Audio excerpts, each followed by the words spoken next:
You ready? Okay, we'll stand for the pledge. Pledge allegiance to the flag of the United States of America and to the republic for which it stands, one nation, under God, indivisible, with liberty and justice for all.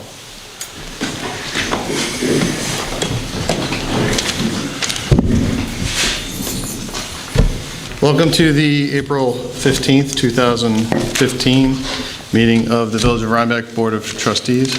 What's that? 14th. Oh.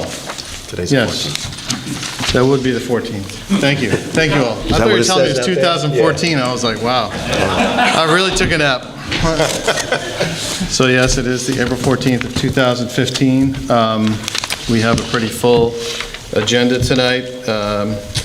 So we're going to move through it. I would like to note that part of our effort to increase cooperation and communication with the town, we have set a chair for them at our meetings, which we will continue to do. Right over there. We attended their last meeting. Mr. Trustee Sauer had done that for us. So if you're wondering why there's a designated seat over there, that's what it's for. So we will proceed with the first agenda, which is the swearing in of our newly elected officials. The term began first Monday of 2015 in April, which was last Monday. So we've all signed our oaths of office, but we're going to make it official here with a swearing in. So I'll go first.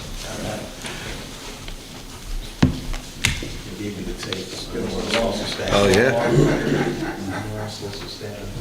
In back of it or in front of it? On top of it. Oh. We gave you the right data up front. Blank on the back. Please raise your hand. I state your name. I, Heath Torrell, Do solemnly swear do solemnly swear to uphold the Constitution of the United States, to uphold the Constitution of the United States, the Constitution of the State of New York, the Constitution of the State of New York, and I will faithfully discharge the duties of village mayor and I will faithfully discharge the duties of village mayor according to the best of my ability. according to the best of my ability. Congratulations. Thank you.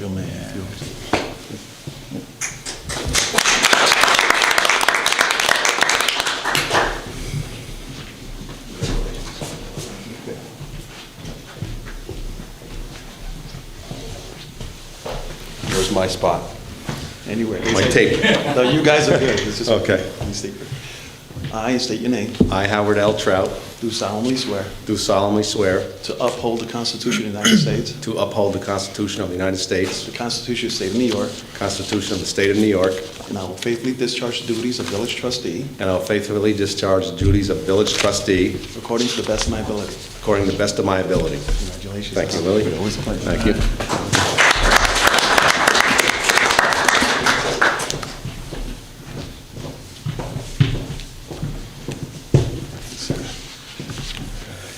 I state your name.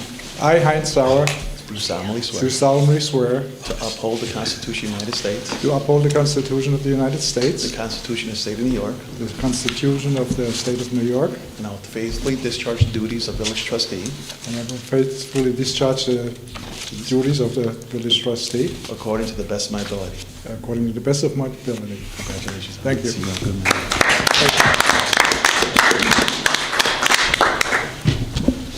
My two grandfathers were Lewis. Raise your right hand.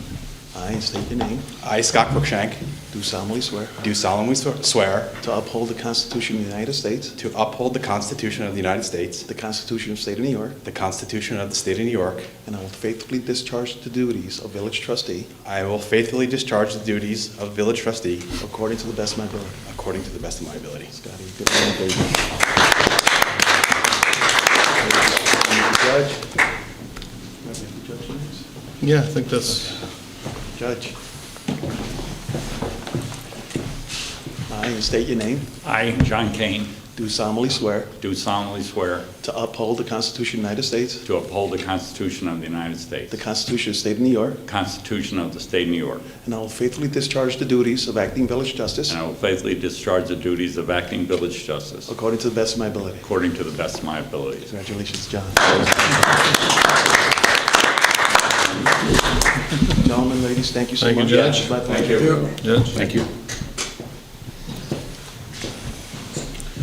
So we had an inadvertent omission from our agenda tonight, which is County Legislator Joel Tyner. So once we get the mic adjusted, the floor is yours. Thank you, Fred. And thank you, Mr. Mayor. I do have some handouts if you want to.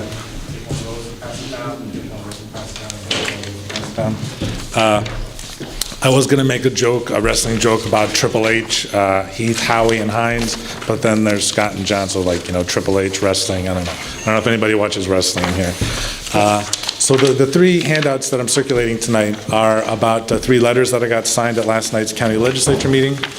I was really tickled pink and overjoyed to find the three top Republicans signed on to one of those letters about the dealing with the puppy mills and trying to get an animal abuser registry going in New York State and in Dutchess County. And so I was 7 Republicans and 7 or 8 Democrats and 1 Green, a whole bunch of us signed on to that. If you've missed it, the Poughkeepsie Journal's Mary Beth Pfeiffer has been doing a lot of work on that. There's also a letter you might see there about how the current county executive used to be in the state legislature. He was an endorser of an Assemblyman Kevin Cahill's legislation called the Equity in Education Act, along with former State Senator Terry Gibson, former village board member, would eliminate school property taxes, fund our schools through income taxes, and then John Bonisic in the state legislature has proposed a county-level voluntary opt-in. And so Joe Coronado, who's a Republican last night, signed on to the letter along with a couple Democrats, Mickey Struinsky and Francine Amparo. Why do I bring that up? Because as an activist for the last 20 years, as a county legislator for the last 12 years, there really is kind of no issue that's bigger than taxes, property taxes, and school property taxes are the killer. So what I'm asking you folks to consider, anybody in the room, is wouldn't it be nice, I mean, I think it'd be great if we could, just like Mr. Molinaro signed on to and Cahill and Gibson, eliminate school property taxes across the state, fund our schools through income taxes. It seems like that's pretty popular, but that's not going to happen overnight. So why can't we at least here in Dutchess County have a voluntary county opt-in? That would take state legislation getting passed. I'm asking you folks to consider I'm launching a change.org petition on it because just imagine here in Dutchess County if all school property taxes were eliminated and we funded our public schools through income taxes. Just something to think about. Another letter I circulated last night is because, and I'm glad to see that the Gentry Rouse is on the agenda for the solar microgrid idea. I know the city of Kingston has looked at that. I wanted to thank Mayor Tortorella and Village Board Member Gary Kenton for working with me to help set up a meeting with Town Board Member Bruce Washburn and Gentry Rouse and Randolph Horner. And Bruce Washburn says he's located a 30-acre property next to the 3-phase wire. So maybe, possibly, the town and the village could get together and get some village infrastructure powered through that. I don't know. There apparently was no RFP done for solar at the county airport, and this is really concerning to me. And so a number of us signed a letter I circulated last night for a formal, official, public request for proposals, not just for all the county buildings and property. If you look at 22 Market Street where the DMV is, there's a huge south-facing wall. To the credit of Republicans and Democrats here in Rhinebeck, you guys have really made a lot of solar happen. I don't know why we can't do it on county buildings. I was good to see a bunch of Republicans and Democrats last night who voted for my amendment to send a message to Washington about the DOT-11 oil bomb train, so to speak. Canada moved last April towards phasing out, and they're still going strong, unfortunately, in this country. We did pass a resolution last night, all of us, about asking the DEC to look at what would happen if there was a problem with a crude oil transport by train. And if you look at the official website for the county legislature, I asked that it be changed back to the way it was a few years ago, and it is, where now you can just Google Dutchess County Legislature, and up in the middle of the web page pops the agenda. Something I sort of raised a little bit of a ruckus about. They listened to me. And you can actually see right on the main web page also a resolution that we all voted for last night about the Common Core Parental Refusal Act. Last year there were 60,000 students across the state that refused to participate, and it's a big issue that seems like right and left are meeting on. Check out aqeny.org. The only other thing is domestic abuse response team. For about a decade, I've been pushing to expand this beyond just city or town of Poughkeepsie or Beacon. In January, decision was made to expand the domestic abuse response team, the Dutchess County District Attorney's Office to Hyde Park. That's awesome, but the information that I got from the Dutchess County Sheriff's Office proves to me that domestic violence is a serious issue all over Dutchess County, including right in Rhinebeck. And if you don't know about it, the Domestic Abuse Response Team, DART, is an amazing program where they really target households that have had domestic violence issues, and they really monitor them, and they see, check up on them, and they work with the nonprofit in Poughkeepsie known as Family Services. So for 10 years, I've been pushing to expand this countywide. Right now, there's only 4 municipalities out of 22 that have DART, and I'm hoping that they didn't allow me to put that on the agenda for this month. I'm hoping they'll allow that on the agenda for next month.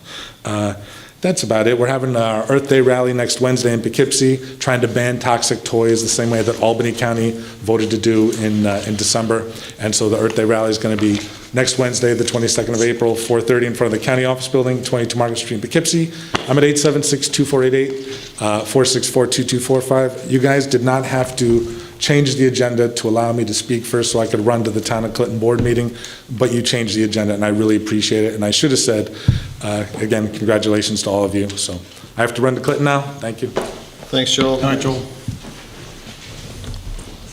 So next here on the agenda is a brief update on Asher Dam. We had some good news last week. Our appeal was approved by FEMA. So the funding will be released. Currently, it'll be released at the original number from back at the time of Hurricane Irene, which is in the neighborhood of $150,000, which is certainly good news. We ended up spending, all told, about $192. So they have a provisionally approved an adjustment to the scope of work, so we're filing an amendment through the State Department of Homeland Security and Emergency Services for the full amount. So we're working on that right now, and they're actually, did they schedule a visit with you today, Pat? Excuse me? For the closeout for FEMA, for Asher Dam? Yes, Okay. When is it? I don't know. Okay. So we scheduled a visit. They're going to come. Tomorrow. No, that's a different, sorry. So they're going to come review our paperwork. We have it all online. It should, it looks very promising that we should get full reimbursement for that project. That was Very good news indeed. So took us a little while, but I think we're moving in the right direction. In terms of a personnel update, I'd just like to note that we've been working with some training here. Chrissy Deneau, our deputy clerk, she's at a finance training right yesterday, today, tomorrow, 3 days for municipal finance. Our treasurer, Karen McLaughlin, just came back from tell me what it is, New York State Municipal Finance Association? Government, okay. So, and Pat is scheduled to go to a clerk's academy? We'll call that. Canal Municipal Clerks Institute. Very good. So we're rapidly updating our skill set here at the Village Hall. Next on the agenda there under personnel update, we have a request from Pat Kuhn for a vacation buyout. Is that under a tab here, Pat? Just so we have the hours. The numbers were mixed. Yeah, it's farther down.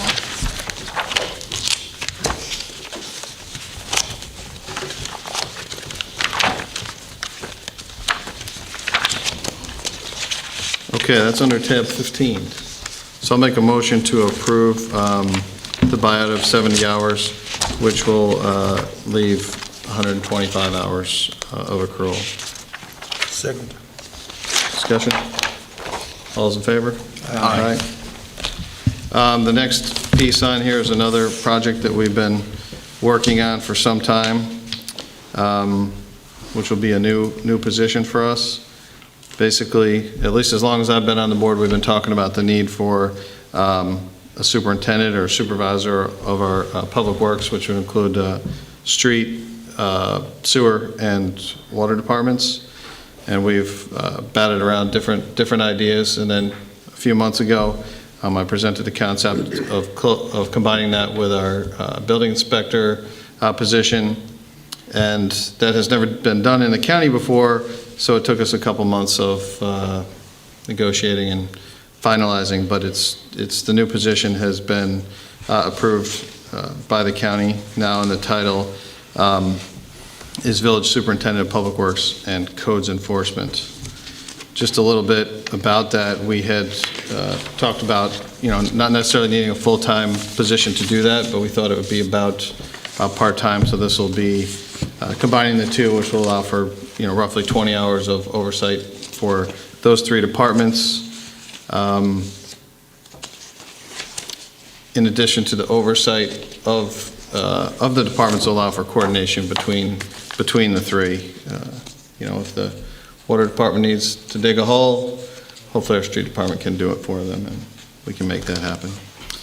One added benefit of doing it the way that we've put it together is that this will put our building inspector and our codes enforcement officer will be here in the village full-time, sharing the duty, so he'll be able to flex his hours as needed between the multiple roles that he will be filling. So with that, I'd like to make a motion to establish the position of Village Superintendent of Public Works and Codes Enforcement here in the village. Second. Any discussion? All those in favor? Aye. Aye. Following up on that, I would like to make a motion to appoint John Fenton to that position with an effective start date of June 1st at his current hourly rate. Second. Any discussion? All those in favor? Aye. Aye. Okay. So we'll move on to the organizational phase here of our meeting, which is a big long list, which there are some. Pat, was this distributed or just, what's that? Issue with a name. Yeah, it's, can I see that one? I just want to see if it's different than the one that I have.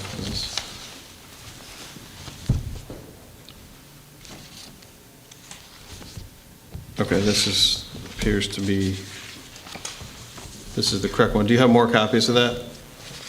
Or No, just- those were done on Friday, so that's what Okay, the so change was. I got the final one here, then I'll just read all the items here. So it's pretty long, so just bear with me for a moment. So our regular monthly meeting will be the second Tuesday of the month at 7 o'clock. The location will be here, the Village Hall at 76 East Market Street. Our official depository will be M&T Bank. Our official newspapers will be the Daily Freeman and Poughkeepsie Journal. I will be the mayor. Deputy mayor will be Howard Trout. Clerk, Patricia Kuhn. Deputy clerk, Christina Deneau. Treasurer, Karen McLaughlin. Our village attorney, be Rich Olson through McCabe and Mack. Our assessors are the town of Rhinebeck assessors. I will serve as the building department liaison. Our building inspector is John Fenton. Our emergency management coordinator is Henry Campbell. Our village engineer will be Crawford and Associates. Our fire department liaison is Scott Cruikshank. Our fire chief is Kevin Asher. Our historian is the Rhinebeck Historical Society. The justice court liaison will be me. The elected justice is William Sanchez. The acting justice is John Kane. The court clerk is Patricia Jackalone. The Panda Board liaison is Gary Kenton. The Panda Board community member will be Judy Merritt. I will be the Parks and Recreation Committee liaison. Our Parks and Recreation Committee chair is Gabrielle Marsigliano. The Planning Board liaison is Scott Cruikshank. The Planning Board chair is David Miller. Reappointed for another 5-year term to the Planning Board as a member is Tim Decker. Our Planning, Zoning, Building clerk is Karen McFarland. I will be the Police Department liaison. Our police officer in charge is Sergeant Peter Dunn. Our Police Department clerk is Danielle Rector. The Registrar of Vital Statistics is the Town Clerk, John Gautier. The Deputy Registrar of Vital Statistics is Deputy Town Clerk, Joan Winnie. The Street and Parks Liaison is Howard Trout. Street Department Foreman is Michael Wolf. The Superintendent of Public Works and Codes Enforcement will be John Fenton. The Tax Collector is Patricia Kuhn. The Assistant Tax Collectors are Christina Deneau and Karen McLaughlin. The Thompson Mazzarella Park Committee liaison will be Howard Trout. The Tree Committee liaison is Howard Trout. Our Tree Committee Chair is Meg Crawford. I am the liaison to Village Hall. The Wastewater Department liaison is Gary Kenton. The Chief Wastewater Plant Operator is Peter Ratchen. The Water Department liaison is Heinz Sauer. Chief Water Plant Operator Thomas Walbank. I am the website liaison. The Zoning Board of Appeals liaison is Gary Kenton. The Zoning Board of Appeals Chair is Colton Johnson, and reappointed for another 5-year term as a member is also Colton Johnson. Our mileage allowance, which is established by the IRS and adjusted annually on January 1st, is currently 57.5 cents per mile. Our authorized advance payment of claims is reserved for public utility services and postage. So I would like to make a motion to approve this list of our organization as submitted. Second. Discussion. All those in favor? Aye. Send that back to Pat. The next item on our agenda is a public hearing. So I'd like to make a motion to open the public hearing in regards to our 2015-2016 proposed budget. Second. Any discussion? All those in favor? Aye. I'll just make a couple statements in regards to the budget, and then we'll open it up to the public. We do have copies if anyone has not had the chance, they're up there. So just a brief overview of what we're looking at here. The bottom line is that we were able to bring the budget in under the tax cap, and our residents will receive a rebate check based on that. We were able to reduce our spending by $6,300 with a total levy increase of 1.98%, or $31,000. You may ask how our spending went down, but our levy still went up. And the answer to that is that we showed a decrease in our revenue. And that's basically because we adjusted the amounts to provide a more accurate projection, which was decreased by about $37,000. And this should be a one-time adjustment that shouldn't be repeated in the future. Some areas of savings. One big area was a result of the review of insurance policies that we completed in 2013 and implemented in 2014. And that delivered savings for both our workman's comp and our liability insurance for the village. In addition, we paid off a fire truck and a dump truck at the street department, so we eliminated some of our debt. And we reduced our street department staff by one full-time employee through attrition. So there were no layoffs there. Some other highlights of the proposed budget is that for the second year, we did not tap into our fund balance, so there'll be no reduction in our fund balance. We restored funding to our equipment reserve funds for fire, police, and street departments. We established a contingency line of $20,000 for emergency expenses, and if we're able to avoid utilizing those funds, we will be able to build our fund balance again. We've established just very recently a superintendent of public works and codes enforcement with it, and still keep it under that number. We've also provided funding for employee as well as elected official training to improve our skill set and efficiency. That's something that has not been in the budget in the past, but it will allow, it's a small amount, but will allow for some of us to attend some training and deliver a better value to the residents. On the sewer and water funds, we show no increase in service rates, and we continue to provide funding for capital improvements at both the water and wastewater departments. So that's my summary. If anyone has any comments or questions, feel free to come on up, tell us who you are, and voice your questions or concerns. Come on up.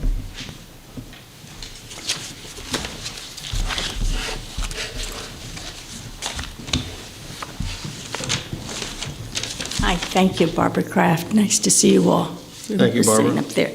I was just reading what was reported in the paper and trying to, in Mr. Kimball's column for the Freeman, and trying to understand it.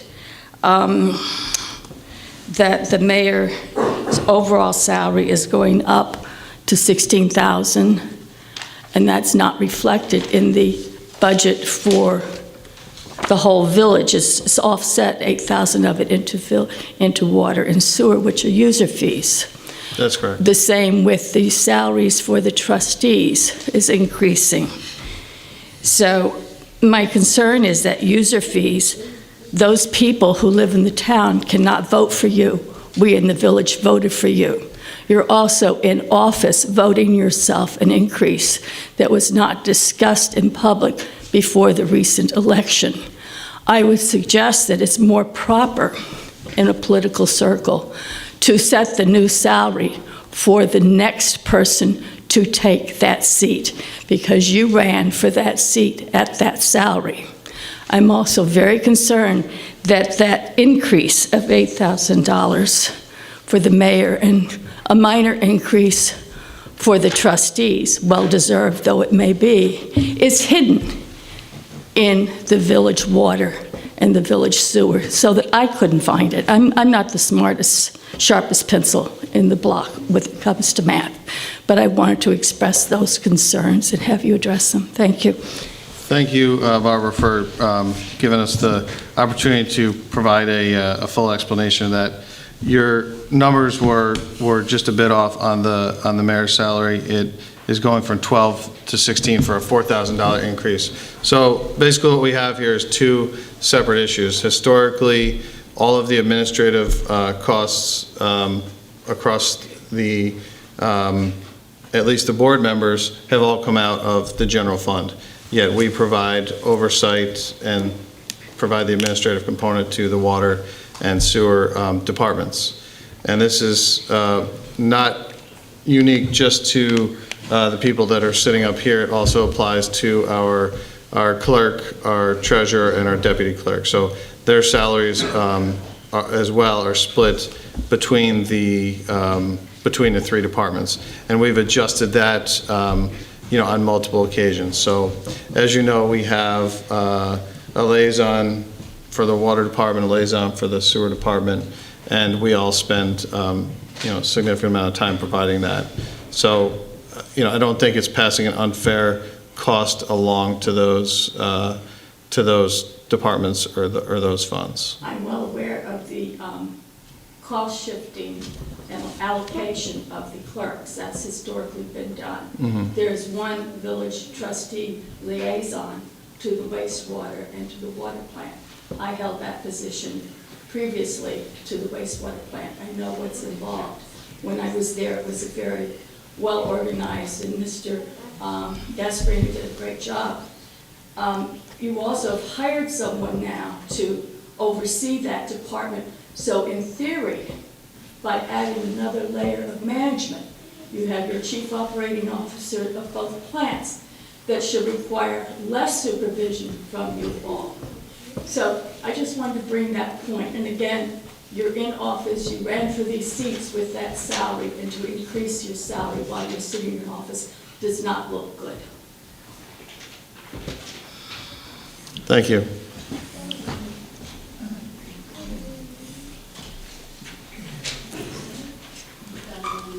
Anybody else?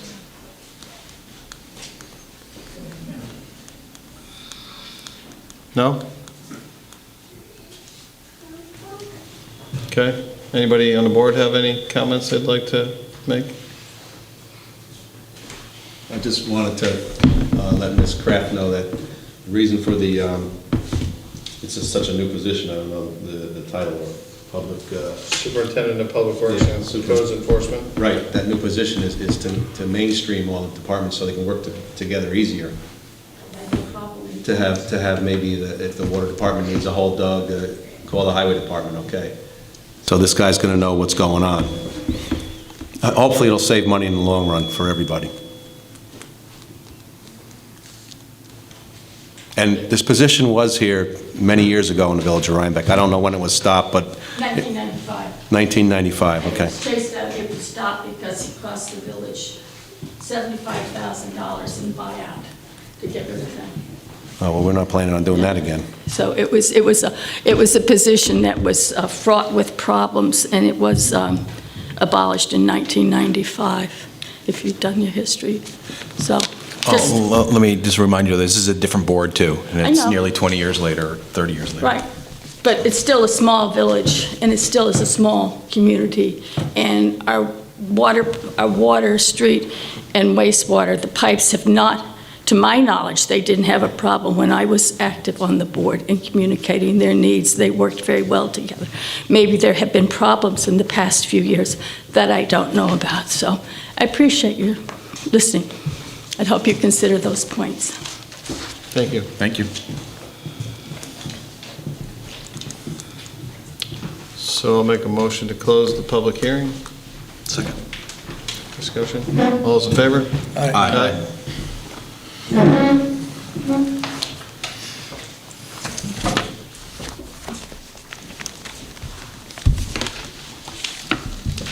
You guys have any comments now that the public hearing is closed? Any more comments on the budget? Any adjustments? Not for me. Okay. So I'll make a motion to accept the proposed budget as submitted. Second. Discussion? All those in favor? Aye. Aye.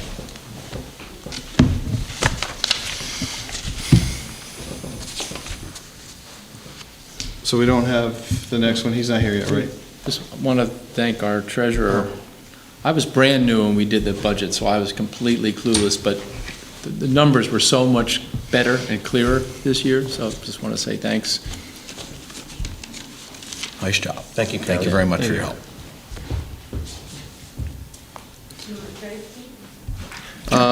Are we ready for you? Yes, we'll go on to the department reports, starting with our treasurer again. I in turn wanted to thank you. This was my first budget for the village. And I thought that you did a great job in doing your homework and looking at the trends for the revenues and evaluating the expenses. So I too thank you. The treasurer's report is for the period ending March 31st. The general fund and tax account ended the month with $348,103.60. The water fund ended the month with $538,980.74.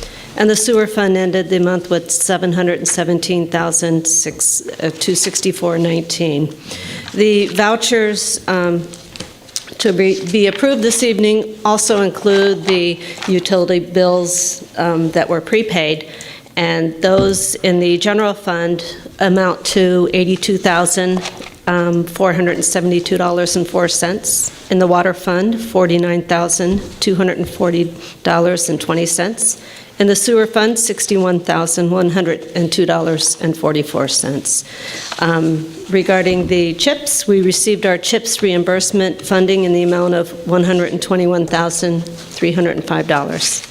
The budget and year-end, the fiscal year ends May 31st, and I will be working with department heads to get all invoices prior to May 31st in, processed, and paid by the June meeting so that we can close the year and file our annual report in a timely manner. So the liaisons, I ask you if you can just go back to your departments and then just have them, after May 31st, make sure I get all their bills from May so we can pay them. And that's it. Karen, I may have Yes. asked you that before, but the capital and equipment reserves of 520,000 or so, that includes all three departments, right? That includes, correct, Water, sewer, and and general fund, water, sewer, general, and parking. parking, okay. And then I believe the police and fire Right. have a portion of that as well. I can break that down for you at the next just meeting, to make sure. if you want that in the report as well. I have a question on the chips. You said 121,000 something. Mm-hmm. Is that the total amount we have as of this date now? Because the state just announced No, that's just the amount that we've been reimbursed for this past year. okay. I believe that we have about 54,000 carryover, and I think that I'm not sure what our new amount is, but I can get those figures for you. Okay. Anything else? Thanks. Thank you, Karen. Thanks, Karen. Oh, were you going to talk to us about vehicles? Or do you want us to just go through our piece, and then if we have any questions, you want to just stay for that part? I'll just stay, but did you want to just, I have the amount for the police, did you want the amount? I have that. We have, I think we have 3 items ready to go there, so you may have the details, just to make sure we get it all right. You want to do them now? Yeah, I'll start with the police vehicle. We had been waiting for some time they're closing out the 2015s. We were waiting for a 2016 availability, so now we have the final real quote for the replacement for the Durango, which will be a 2016 police utility, police interceptor, all-wheel drive. So we'll make the motion to approve the purchase of this proposed vehicle at $38,365, with financing to be Yes, I will determined work as with the local finance law, and Mhm. I will be consulting with Rich on the probable period of usefulness for that. Second? Discussion. I guess I can start the discussion. There was a question in terms of how long we are, legally allowed to push out the financing for the, expected lifespan of the vehicle. And even though our police cars are on around an 8-year replacement schedule, the comptroller's office may have a different definition. It's 5 years under local finance law. Okay, so Okay, that's so the piece we need to finalize, but I'm going to authorize the purchase, and then. Okay, and that's I'll how the get motion- figures based on that 5-year timeframe. Okay. Any other discussion on that? Oh, so one thing to note is that once the finance is set, what we're looking at is the first payment would hit not in the 15-16 budget, but in the following year. So Correct. will not affect the current budget. Bruce, we saved you a seat. Why? Welcome. You have your own table. We even got a microphone. Want you to feel at home. I want you to feel loved. So all those in favor? Aye. Aye. Gary, do you want to go next? Yeah. Okay. The wastewater department has been working to get a replacement pickup truck, and I want to make a motion to approve the purchase of a vehicle. We went through the state bid process, so the funds will come out of our capital expenditures account. The total amount after the concession we get by going through the state bid process is $29,760.38. I'll second. Discussion? All those in favor? Aye. Scott? You want me to go as part of, okay. Yeah, doing the vehicle. Do the line. vehicle thing. As you probably know, over the past couple of years, the fire department has been in pursuit of a utility vehicle to pull a trailer that contains our ATV. And in the last year, there was some monies left in the budget. Unfortunately, that got spent on 5914, which needed a major repair last year, so it didn't leave quite enough to buy a utility truck. Well, during this year's discussions, it was determined that it really is a secondary vehicle, and maybe we didn't necessarily need to have a brand-new $50,000 utility vehicle. So we started tossing around different ideas and maybe the possibility of buying a used vehicle. Well, after that discussion, they started to look around, and they've found a utility vehicle that would suit the needs of the department to haul this trailer. Currently, it's being pulled by private vehicles whenever there's a need. So there's a little bit of risk insurance-wise of using a personal vehicle to tow the department's ATV. So they've identified a vehicle. It's in upstate New York. It's for $14,000, $14,500. They think that they can negotiate a little bit of a better deal. On paper, it appears to be the vehicle that they want, although no one has seen it in person. So we're going to take a ride, a 3-hour ride to go see it. Another bit of this information that you should know is that there's a $7,500 in a reserve account that came from a donation from a local property owner who had some kitchen equipment that had donated it, and we got the proceeds from that. So I'm seeking this board's approval to use we do have some leftover monies from the budget of this year to join that with the donation to fund the purchase of this truck. Second. I can make a motion. I'm sorry, I thought it was. Heath provided me with a motion. I make a motion to approve the purchase pending satisfactory inspection of the Rhinebeck Fire Department personnel to be designated by Chief Asher and approved by me. Second. Discussion? So between the donation and the leftover from previous year, Yes. you're whole? I'm whole. And it's currently listed as $14,500. We're pretty certain that we can get it for $12,500. And this truck is going to have other uses. I just want to Yes. point that out, that it's not just a tow. Right. The, It has a utility body on it with a 100-gallon polyethylene tank, and it has a Honda pump with it as well. So it itself can fight fires, and it can also pull the trailer to haul the ATV. All in favor? Aye. Aye. Hi. Thank you. So we're moving on to the water department. I don't know, Heinz, if you've met Mr. Cole. I met Mr. and his Cole, family. So yeah. I don't know if you want Well, to let's start with that, or do you want I to? just want to have just a brief comment Sure. on number one here. Yes. The request to waive a water tap requirement. Okay. I really think that doesn't need a board approval. It needs the approval and the recommendation of the waste of the water eventually got to come before the board. person, and we can approve it depending on what we recommend. So we don't have a recommendation yet. I mean, probably through the superintendent, that's got to bring it to the board as far as that. Yeah. So we want to look at it briefly, and we do have precedent both ways where we have approved water lines to a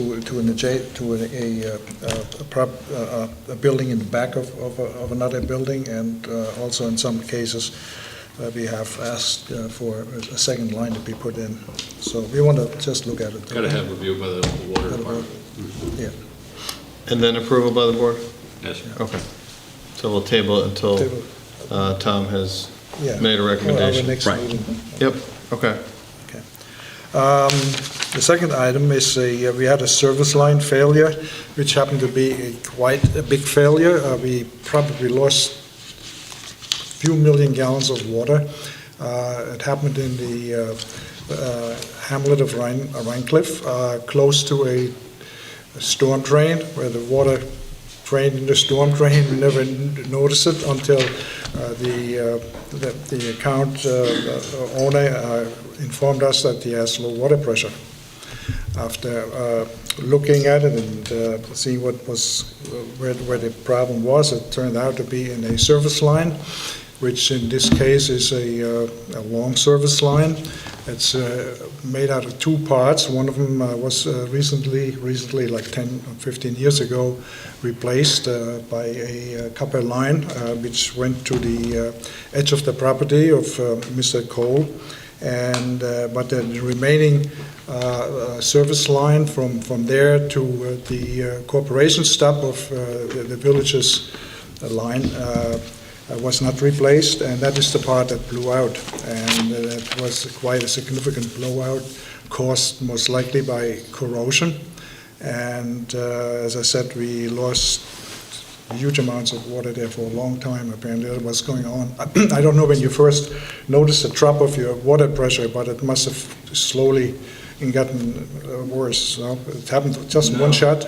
We were fine the day before, and we called the next morning because the water was broken. Well, anyway, it looked like it was thinned out, and I have pictures of it. I have even the part here. So we asked the owner of the line to fix it, and I think he fixed it. And so here we are. Yeah, come on up. I have some handouts for each of the board members, just so we can get a visualization. Thank you. As far as what we're talking about here.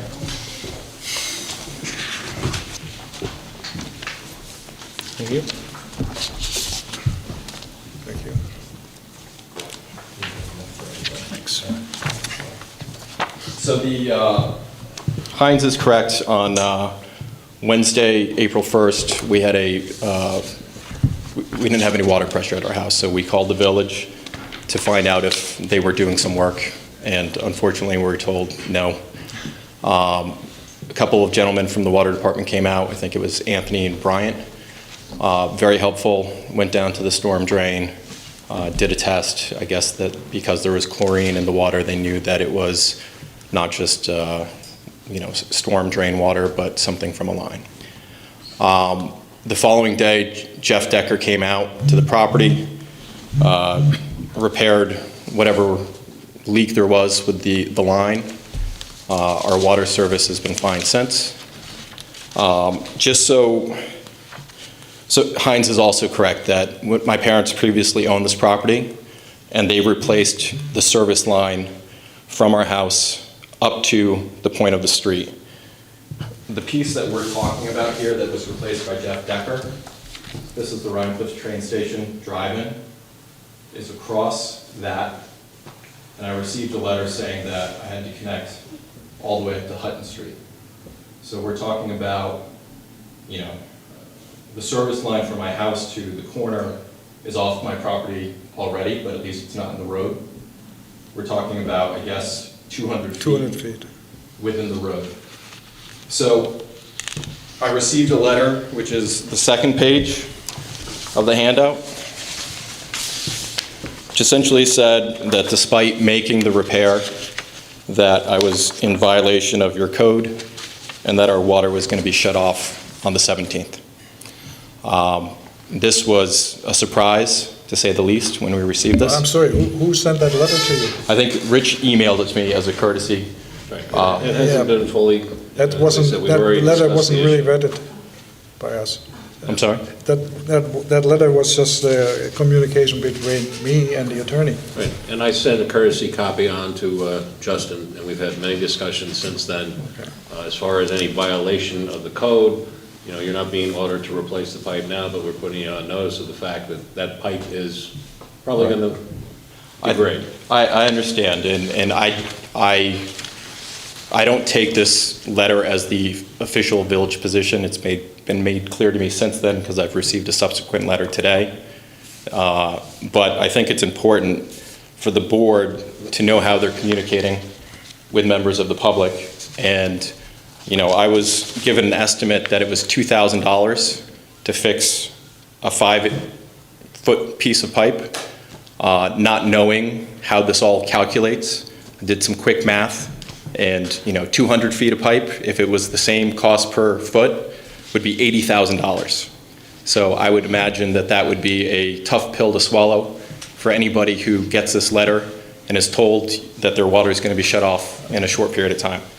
Excuse me, Justin, but you said that you got a second letter? I did. Who did you get that from? Again, I shared the letter that you and I were discussing with Okay. Justin as a courtesy, which Okay. essentially states that, you're not having any water shut off. Right. However, in the future, if the pipe grades, it's the village's position that the service line is the property owner's responsibility, and upon repair, it would have to be shut off if it Right. goes again. So I guess my wife is here. She was very upset, obviously, getting this letter. She's pregnant. We have 3 children. You can imagine even not having water for one day in a house with 3 young children gets to be quite a difficult situation. So after this letter, I started doing some research. I spoke with Rich, and I'm in the process of selling my house. I have an attorney representing me in the sale. Obviously, our contract to sale makes representations with regards to no violations of the town or the village code, and also the ability to supply municipal water to our purchaser.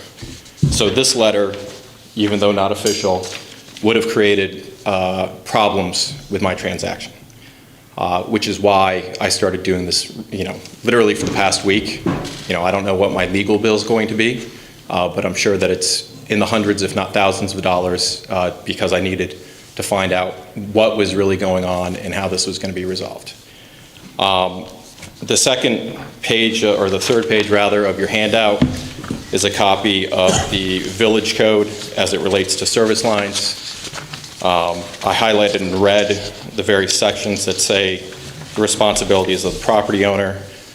I'm not disputing that if this is a service line, that it's my responsibility, but I believe I complied with the code by making the repair.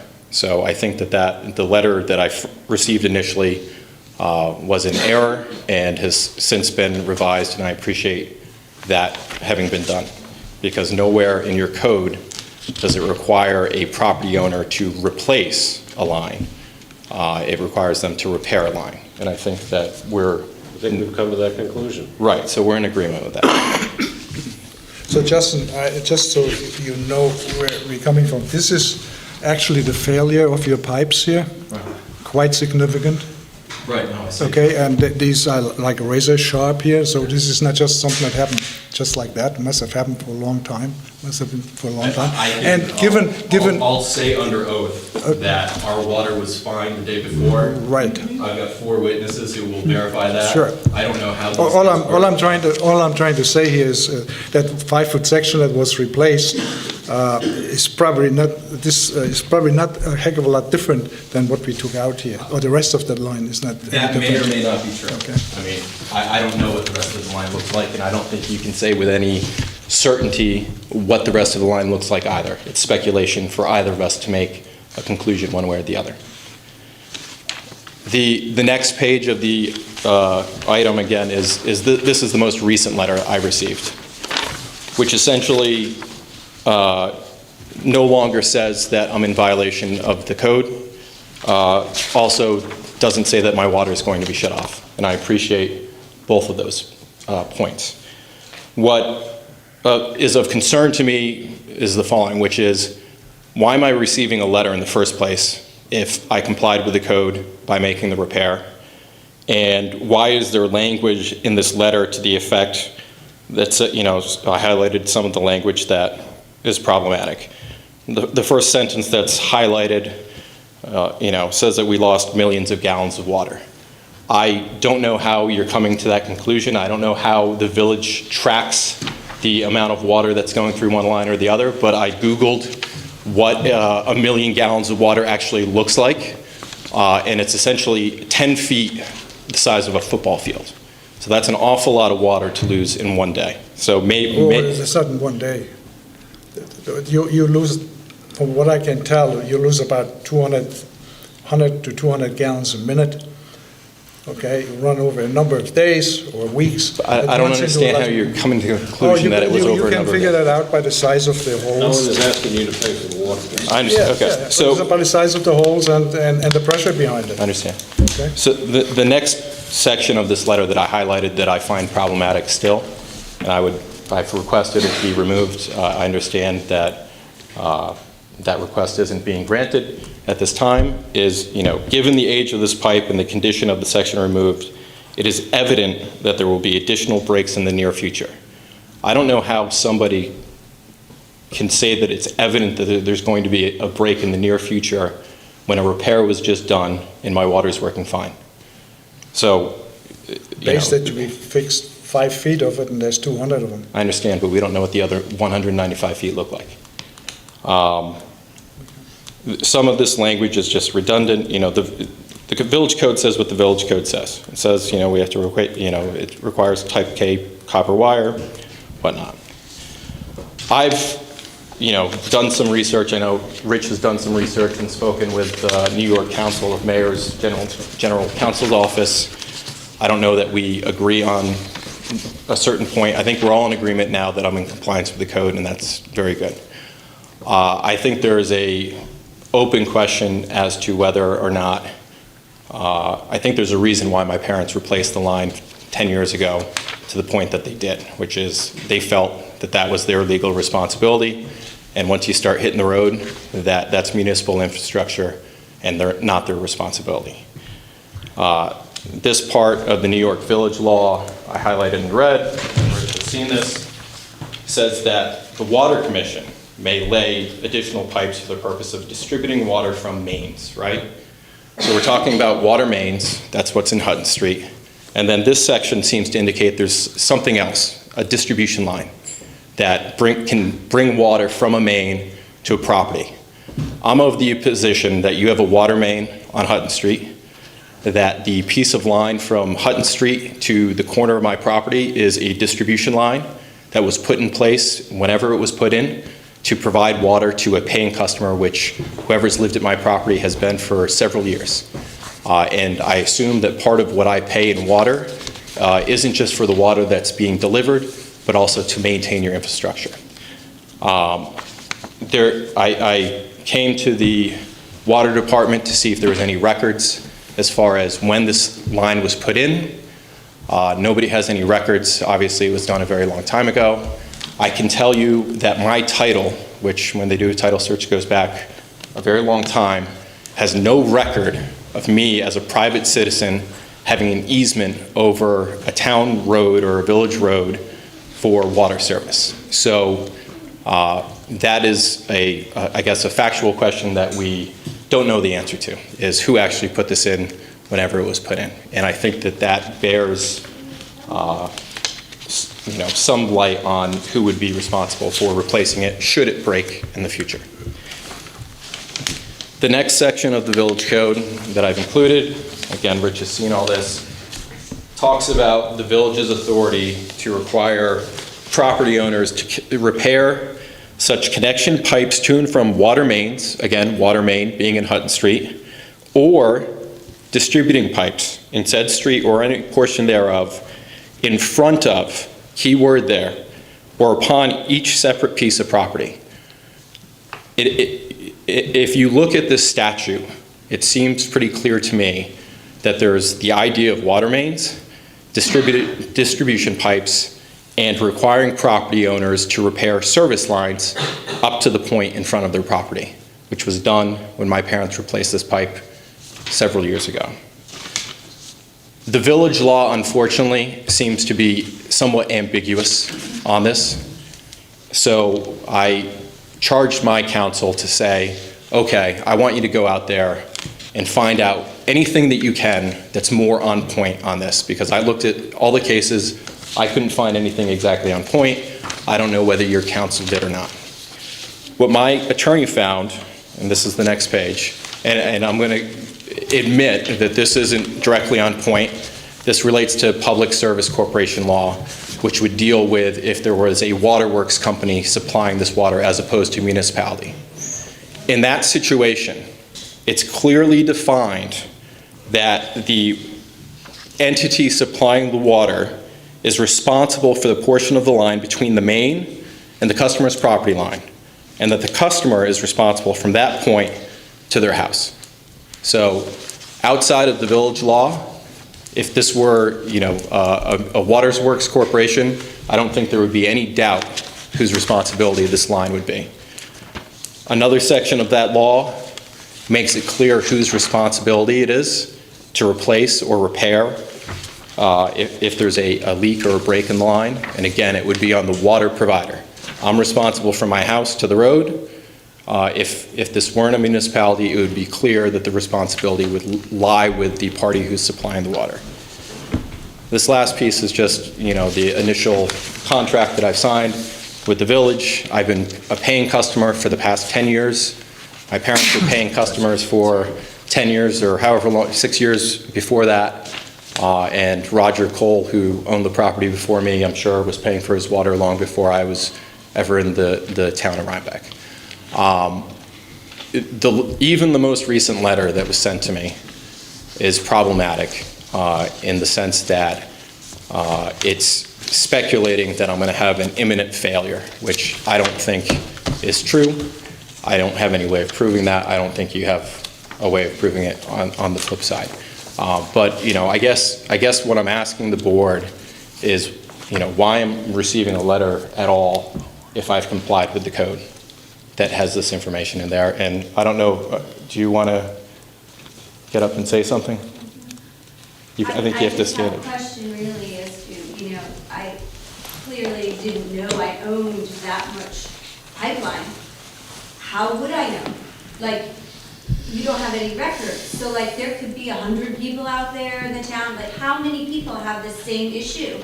And you don't know about it until something happens. It just seems so unfair to me because I can't even go to the water department and say, okay, who put this line in? When did it go in? And they can't give me an answer. So it's just a man showing up on my property saying, oh, you have to fix 200 yards or 200 feet of pipe, which is in a a road, not even on your to property. dig up Rhinecliff Road, and it's that's a lot of money to put on a resident who doesn't know that they own that. The good news is that my assumption that it being a per dollar computation was incorrect. I've been told since then by Jeff Decker that he anticipates that replacing the entire line, should it break in the future, would cost $10,000, which is still a lot of money, but at least it's not 80. But just to your point, that your line goes just to the edge of your property,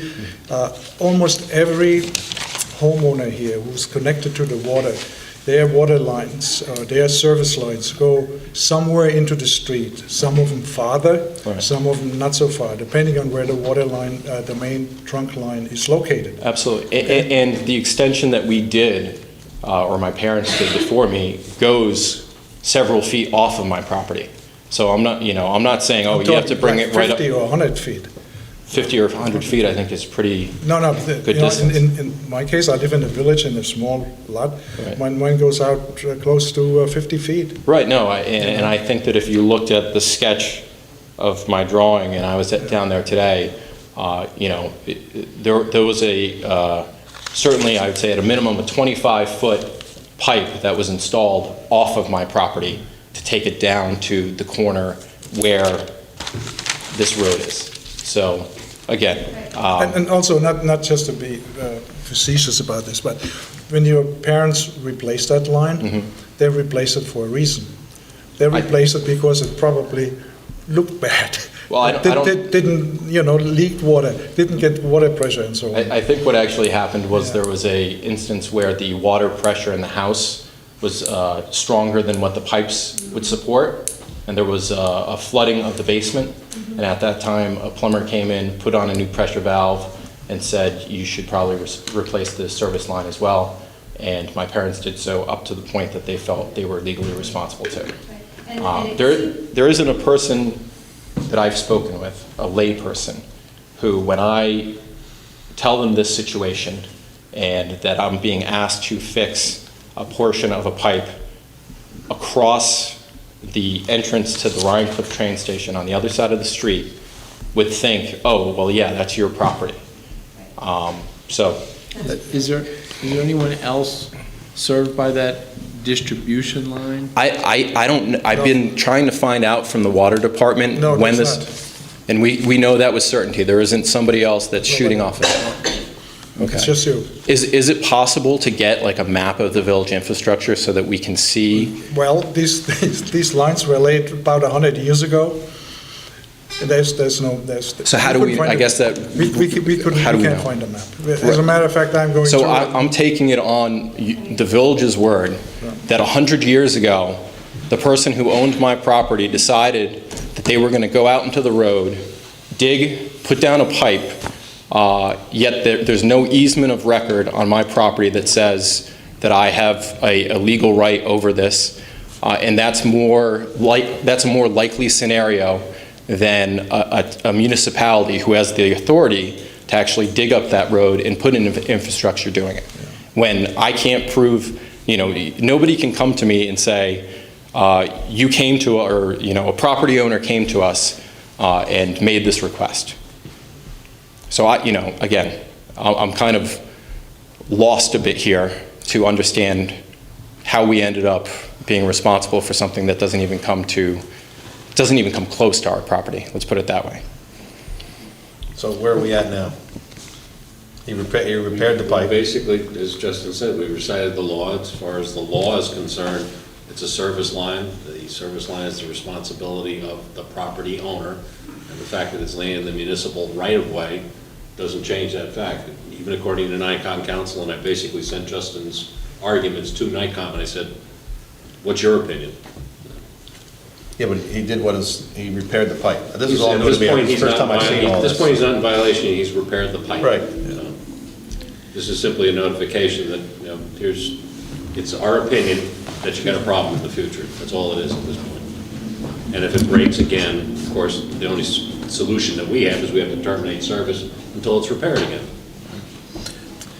Can I just ask a question about the easement? Going back 100 years ago, would it have been customary for the homeowner to have an easement? I mean, this was like a dirt path 100 years ago. I mean, I can't speak to 100. I'm getting old. My house was constructed in the 1930s, so I don't think it's actually 100 years ago. I can't imagine that whoever put this line in would have done so before the 1930s. Mm-hmm. And certainly property records and easements go back a lot longer than that. When I do title searches, I routinely see things going back, to much further than that. but that doesn't necessarily mean that there would have had to have been an easement to put that. We found in some areas where people somebody does a favor to somebody, throws a line in. But now that favor has become potential favor is becoming my problem. But that happens, it happens. But we don't know, We don't know. right? So how do we prevent the loss of millions of gallons again? In the case that this potentially compromised line is compromised? Well, once again, the only thing that we have from the village's standpoint, because this is an out-of-village water service, if it were in-village water service, we could, if the property owner didn't do it, we could shut the valve off, replace it, and bill the property owner, and if they don't pay the bill, you put it on the taxes. Can't do that as an outside water user. So really, the only option that the village has, if you're losing water, is to shut it off until it's repaired. And then that's where you hit the barricade. That's the only option village has at that point. And right now, there's no, I know we're getting stuck on words, but there's no evident loss of water right now. At this point. So Whatever was repaired likely is may be a repaired, better word, is whole at this point. There may be loss, but we haven't seen any. Loss. I said there Loss, there may might be be loss, loss. but we haven't seen any. Where there was evidence of loss on April. I walked by, after the repair was made, and I got this letter, I walked down to the storm drain. It's dry. There's no water coming down there. There's no water coming out there now. Right. I think we just need to touch on the concept of getting the letter. Probably, because of relationships, you were given the courtesy of the letter. You did not receive official correspondence from the village dictating that something being done. So this was all part of a sidebar conversation about a negotiation, let's say, what the eventual outcome may be. And so, As I said, when I saw Trustee Sauer's original letter, I had no idea where the pipe was, what it was. All I know is it's a service line, and I said, as a courtesy, I'll forward it to Justin. Because I've known him for years. Rich is a friend, and It's amazing that you pushed this forward so quickly. I appreciate you guys getting us on the agenda tonight. Sure. So, we're trying to, I'm not looking to shirk my responsibility. I told Jeff Decker that I would pay the $2,000 to fix that piece of pipe, even though at the time I was kind of scratching my head. I fully intend on honoring that obligation and paying it. I guess I would like the board to reconsider some of the language that is in this most recent letter, given the fact, or whether there's the need even to send a letter at all, given the fact that I've complied with the code. And if we can probably leave the determination to whether this is a distribution line or a service line to another day if there's another problem. I'll speak with trustee. I'm looking simply that there's got to be some notification of the fact from the village that it's our opinion it's a service line. It has been repaired. There's no question about that at this point. So what is it that you want now? I guess, is it standard practice when somebody's complied with a code to send them a notice like this? Is this something, when anybody else has a problem in the village and they immediately repair it, do they get a notification from the village that outlines all of this information? Well, I think these are unique circumstances of this line. On a shorter line, obviously, you would have simply replaced it with the corporation. Are we really the only person who has had this problem? that length of pipe, yes. Okay, and now, are there other people out there who we could warn? Because, I have told every person about this because this is upsetting to me. But also, I'm this could happen to you if it happened to me. Do you know what I mean? I just am concerned for those people as well. I think we should start sending out. That's where they were. If this is truly a unique situation, which it sounds like it is, maybe the board could work with us to come up with a unique solution. I know that council has made an offer to Rich. I would be more than happy, and I think this is an equitable outcome, to split the cost. If you guys want to upgrade the line, do it now. I'll go down the middle with you. I have no problem with doing that. And I don't think that we need to have this. Let's council discuss that. Fine. Okay, and rather than bring it all over the world here. Okay. I feel like that was the original intention to, talking to Rich, and now it ends up in a public forum here, and that I think bothers me a little bit, because the letters that I sent to Rich, and it was to review and ask him, what the best way is to deal with this, and then it ends up here, you're making public statements about what my communication with our council was, and I think that is, to me, is a problem, but we can fix that. I'm happy to take the position that I haven't received any notification at this point from the village.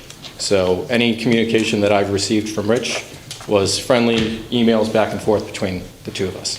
And I will wait for whatever the official village position is, if there is one, and you feel the need to send me a letter.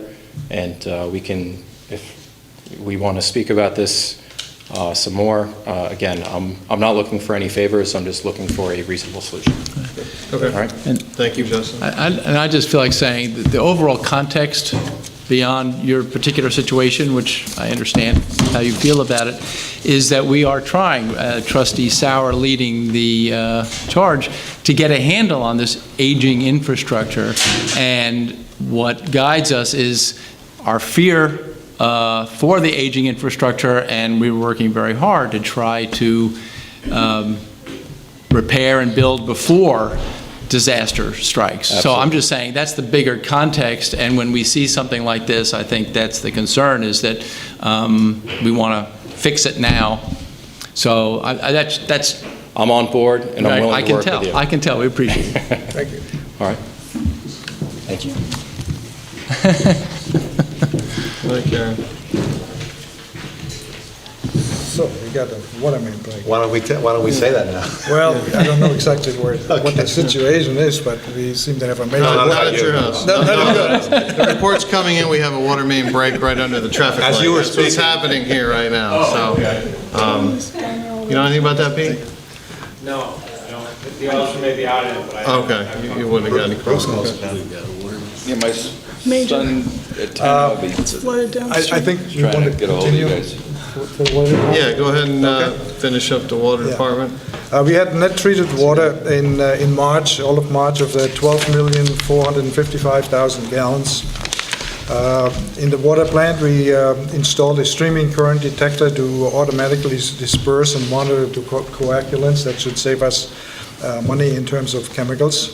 The Trident filter bed that some of you have seen, or that we had to dig out, we replaced all the holding brackets, and we're waiting for the one of the parts to be shipped to get this filter unit back to operation. As far as the distribution system is concerned, I got a preliminary draft from Stantec. They essentially concurred with what we had thought was a problem on Route 9. They think we should put at a minimum a 10-inch new water main line in there somewhere between South Street and Springbrook, where there's a 12-inch line. That will get us more reliability and fire flow. And it also gives us some redundancy in case we're going to have a water main break somewhere on the eastern part of the village, mainly on Mulberry, somewhere between Mulberry Street and the reservoir up on Hiley Road. So I'm going to meet with them by sometime in the middle of next week to get a complete rundown of what they found in terms of the hydraulic model that they did for all village, and also to get some preliminary or very preliminary cost projection of what we're talking about here. At this point, I'd like to request approval of $1,000 to get the seeker process started. That was on our list of 13. It was number 5. I will come back, so I want to make a motion to approve the expenditure of $1,000 for a seeker process. Seeker means a state environmental quality review. And it's actually kind of a low price, but anyway, that's what I want to go with. So I'd like to get a second on that. Second. All those in favor? Aye. Aye. I will come back after I reviewed with Stantec the detail of their proposal to ask for task 7, which is to get a topographic boundary survey done on where we want to put this new line and how we want to do it. That will be for $10,500, but I will wait with that for another 2 weeks till we come back for our. I guess we have a meeting in the end of April for the budget. Are we all done with that now? No, we just passed it tonight. So we all done. So I may have to call a special meeting for that. One of the things that is just to the point here, to what we just talked about here in terms of leaks. I interviewed a person that sells water point leak detection devices, and I got the lead from people in Red Hook, and the water department and I looked at this thing, observed it, tested it, and would like to buy it. It's essentially a electronic device, battery powered, that uses a piezoelectric crystal to detect waves in the ground, and it can distinguish between large and small breaks, and by having each one of the breaks having a separate signature, so to speak, and that unit is $3,064, and it comes with an iPod, POD. Where you read the information that comes from the crystal. Together is also what's called a water point network application, which is a GIS managed system to locate all our assets. By that I mean the valves, the hydrants, even the shut-off valves to the house, the boxes, the shut-off boxes, and we can actually put the meters in there, in that same software, and it is all XYZ coordinate based. Where you go someplace, you click on the button, and tell what is in there, and you get a location fixed on a map. And this would have been a lot easier with dealing with Stantec, for instance. I had to transmit my drawings that I did by hand, and to do that, they had to go out and then get a map from the county to do that. And but now we can actually do inventory here and have for everybody to look at an inventory system and a location where all our inventory is. That item is $4,000, and then we have to buy 1 or 2 iPads that go along with it. So the operators would go around the street, click on it wherever they find a problem, and so on. You can also then remember where you had your latest flush. I mean, you can do all kinds of things with that. So total, we talk about $8,000, which is in the budget to do.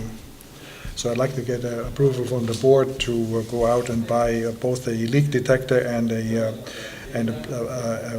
water point network application. Is it a sole source? I mean, is that something? It is a company that we know, that we heard of, that it's a sole, yeah. I mean, if they have the sole source on it, then you just have to comply with the procurement policy. Well, I just want to get people to know that what we're doing here, okay? But there are no other leak detection I have not seen it. competitors? No. See, what we have used in the past, I mean, this is really terrible, but essentially it's like a stethoscope with 2 cans, and we put the cans on the ground and then listen to the stethoscope to find out where the water is. With a dowser stick? Well, not a dowser, but it's same vintage technology. I talked to our engineer about this, by the way, and he thought it was okay. Lastly, we installed 19 Neptune E-coders to a total of 914 so far. Still got a... Sure. I have the patrol down there, I'm just talking to the excavators. Yeah. We're going to go down and try to get some cars moved right now for the water main break. It's right down here at the traffic light. So there's a lot of cars from the Taste of Rhinebeck tonight. Is it on what corner is it on? It's right down here by the smoke shop. Give me southeast, west, north. You're right. Maybe the southeast if it's smoke shop. Southeast, the smoke shop, yeah. Smoke shop, Yeah. so there's our 6-inch water line. That's the one we want to replace, by the Okay. way. So I'm just going to go down and give the other officer a hand, so I got to get going. Yeah, thank you. I think. Thank you.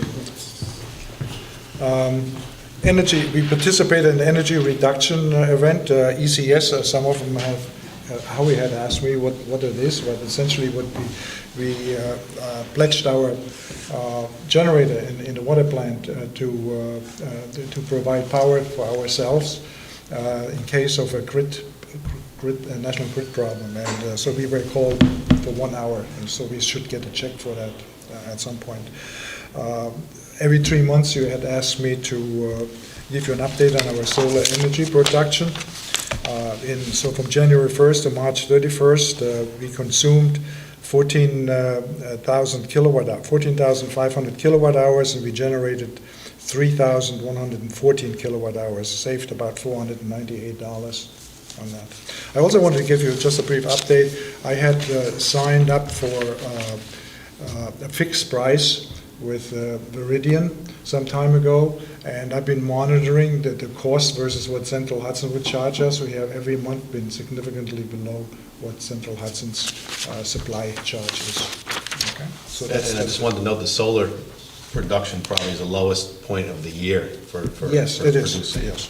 Also, I think I know we all want to move on, but I read today in Bloomberg that worldwide, we keep the scales, so to speak, tip the scales from going from a fossil fuel-based energy production to a renewable-based energy production. Now, that doesn't mean that we do a lot, but it's just about 1% worldwide right now. But there's more capacity being installed with renewable energy than there is capacity being installed by fossil fuels. So we're on the right track here. Thank you.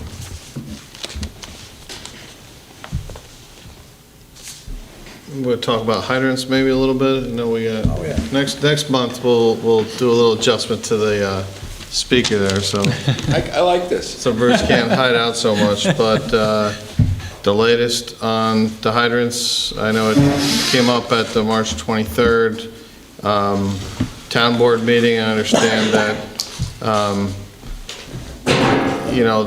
at least the residents on Hiley Road were promised that theirs would not be shut off or capped.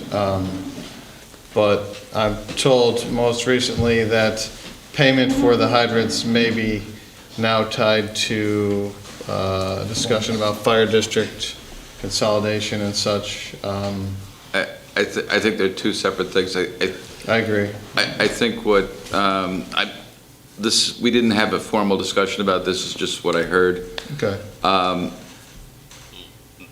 They would like to, or Elizabeth, I believe, would like to have a hydrant district, like the water district, that type of thing, that is separate from the fire.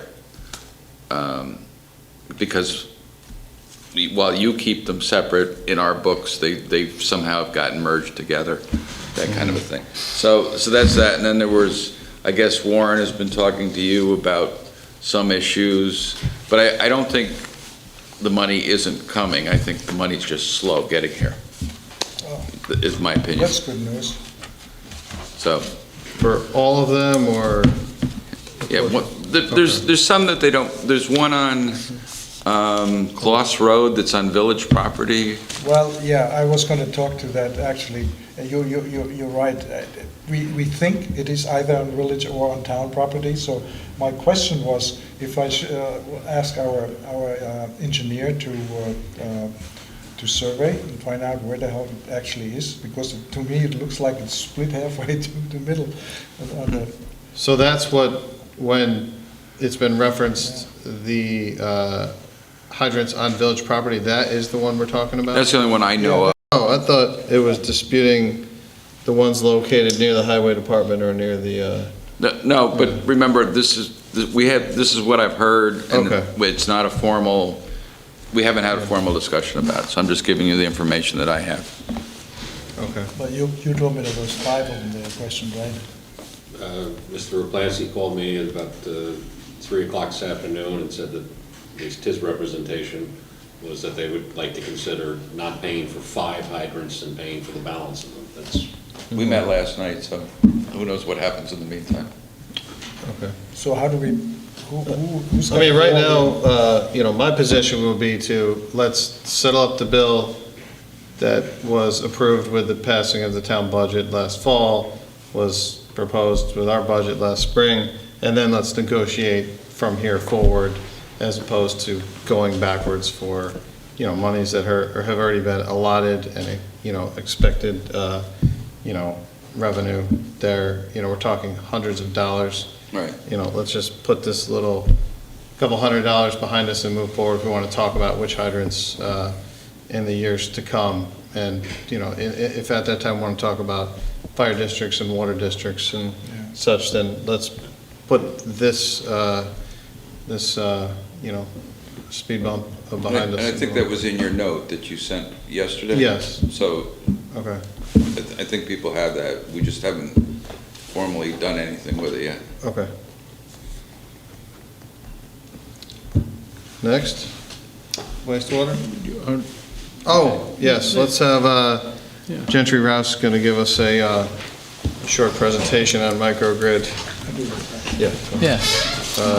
I just want to say, and Gentry will correct me if I get anything wrong, Gentry came to a meeting we had recently talking about the potential for solar, building some more solar capacity, but he came to me sometime later and raised this, the thing about the microgrid monies available from the state to at least in the feasibility stage. But I just want to say that Gentry works for a solar company, but he is here as a Rhinebeck resident and a volunteer. It is possible at some later time he could be here as a vendor, but he's not playing that role right now. So is that? That's the Okay. truth. You could probably move that mic up if you don't want to hurt your back. Oh, yeah.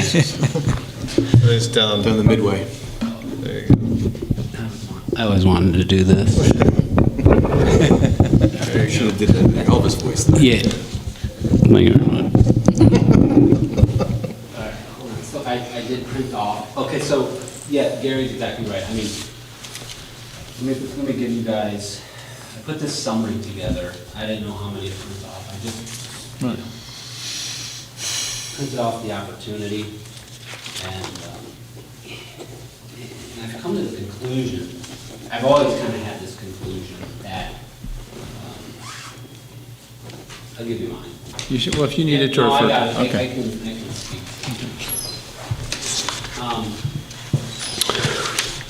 So yes, I did attend a meeting talking about solar energy and utilizing policies in the state that allow for quote-unquote solar farms,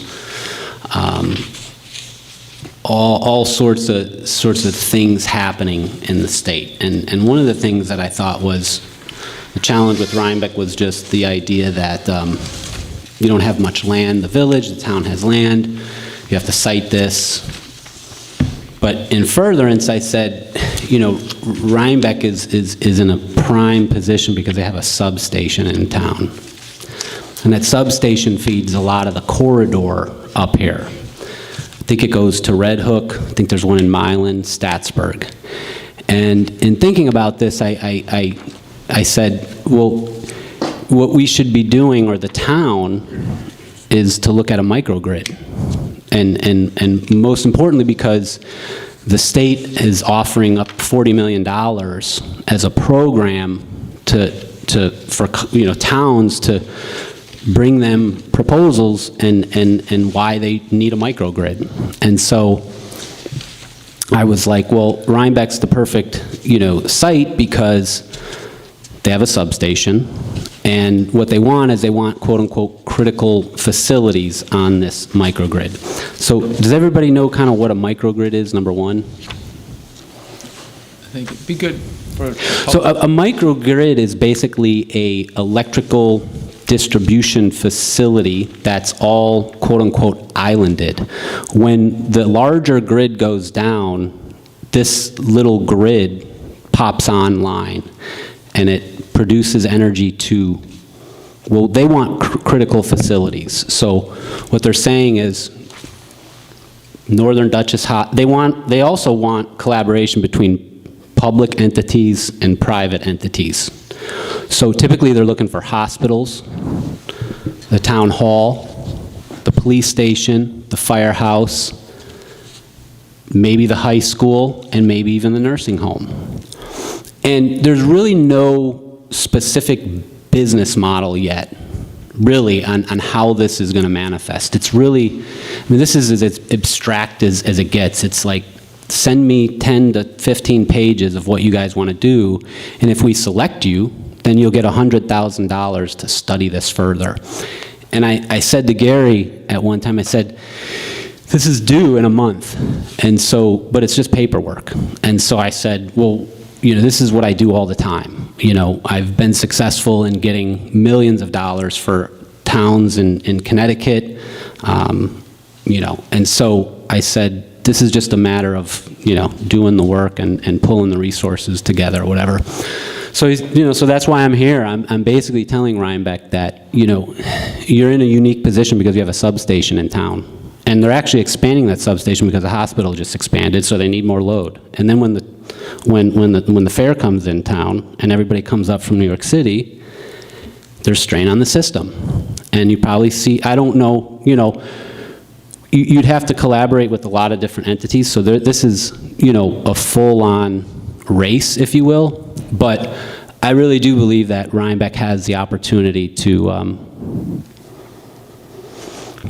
the way it's positioned, the town is positioned with the substation. It's a mile to the center of the town from the substation. You can drag another mile and you can just lay a microgrid. And so that's basically what I'm here to offer the town is, or the village, I should say, is, somebody's going to get it. How is that microgrid being fed by renewable energy only? Well, no, they're not saying just renewables. You can do a CHP system. The problem is we don't have a pipe. You can do a biomass.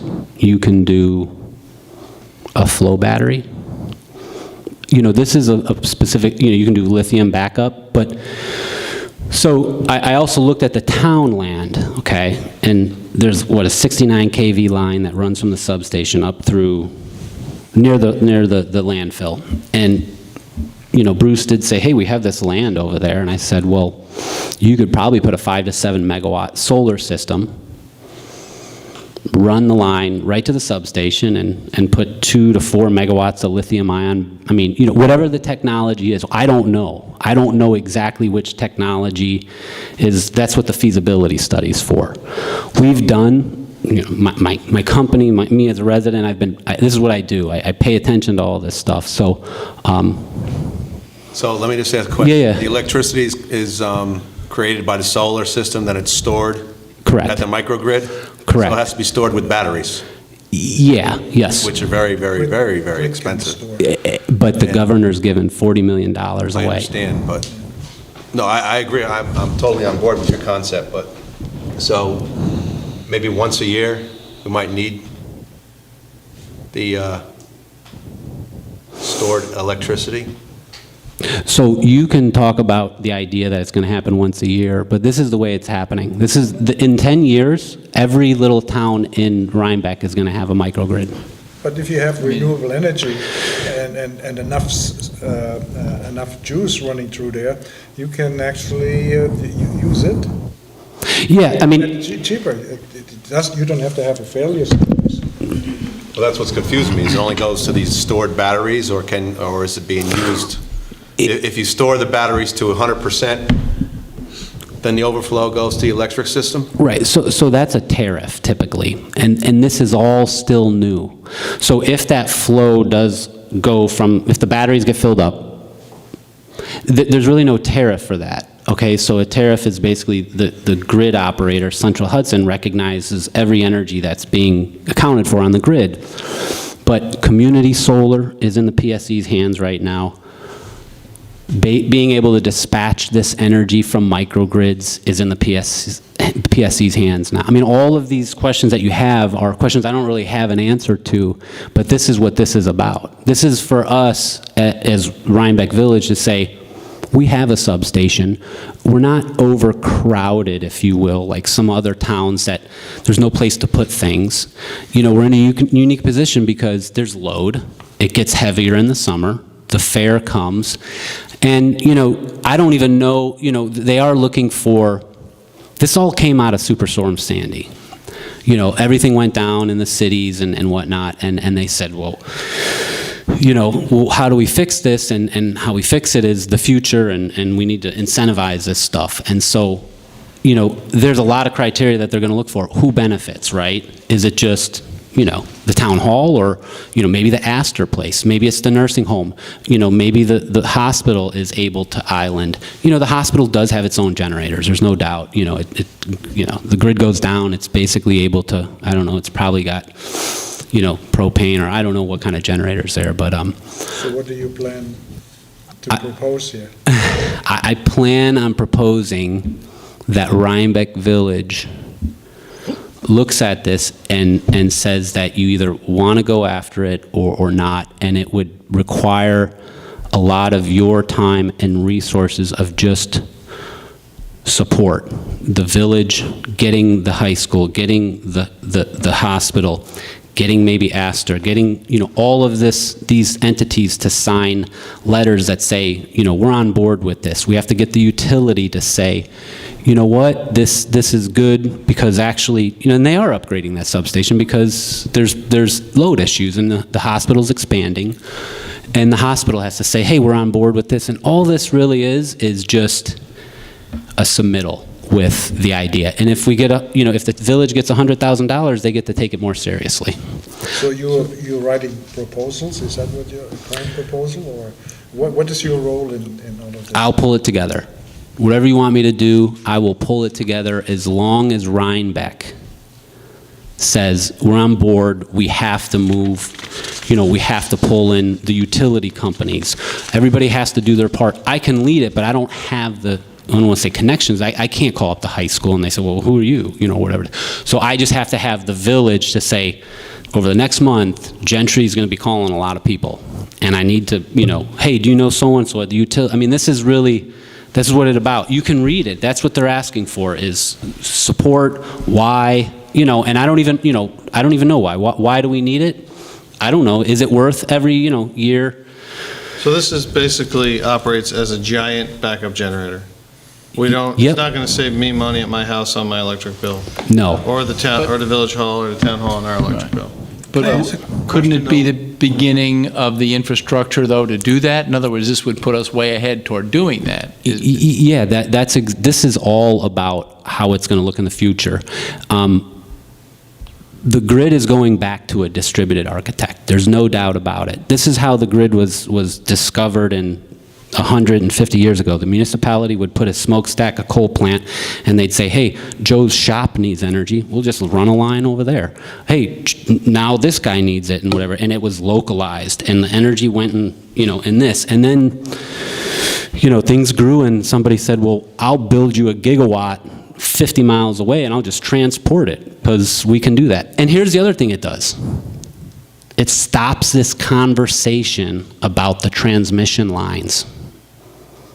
The transmission line is, we need energy. Well, if you start taking some of this load off the corridor, then there's no need for a transmission line. I guess the way I see it is, I generate, say, 5,000 kilowatts hour. I have solar panels. I make 5,000 kilowatt more than I use. Mm-hmm. So I would feed that into that microgrid. It's the same thing with Village Hall here. Mm-hmm. You make at some point more than you use in the summer months and so on. That would all go in there. So if you have a huge amount of these entities here, you could actually pull all of this together. And the second part of it is the community aggregation, or energy aggregation. Just like Viridian's coming to you and saying, hey, I'll sell you energy for 3 years at this, they're going to allow solar plants in and around the state, and solar companies are going to say, well, I'll sell you energy for the next 5 years for this price. And then they'll lock up more people, or residents will say, I want to own part of that. And so I don't know exactly, I can't tell you exactly how this is going to work. I can't tell you exactly where the electrons are going to go, the battery, blah, blah, blah. I can just tell you that there's an opportunity, and I can tell you that Rhinebeck is kind of situated in a nice little spot.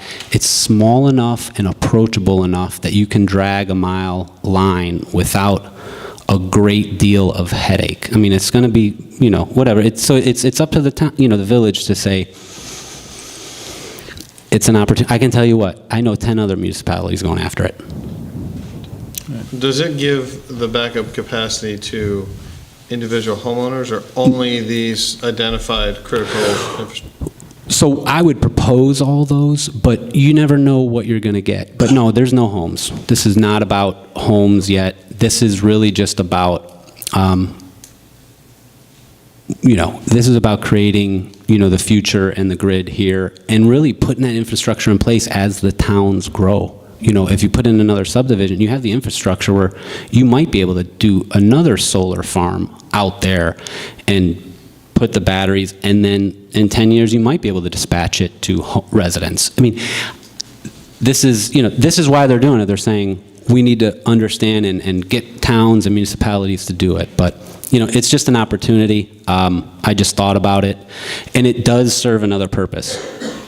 Because you have to bury lines, you can probably just rip up the lines that are in the air and put them underground. So it does beautify Rhinebeck or whatever. So. Does it make more sense to use it, like to Heinz's point, than to store it? And I mean, I can't remember the last time the grid went down and there was an issue. I think that if you get to 100% capacity with whatever they're using to store it, then it should be going back to the village somehow. See, when the grid goes down now, I'm dead in the water, so are you here.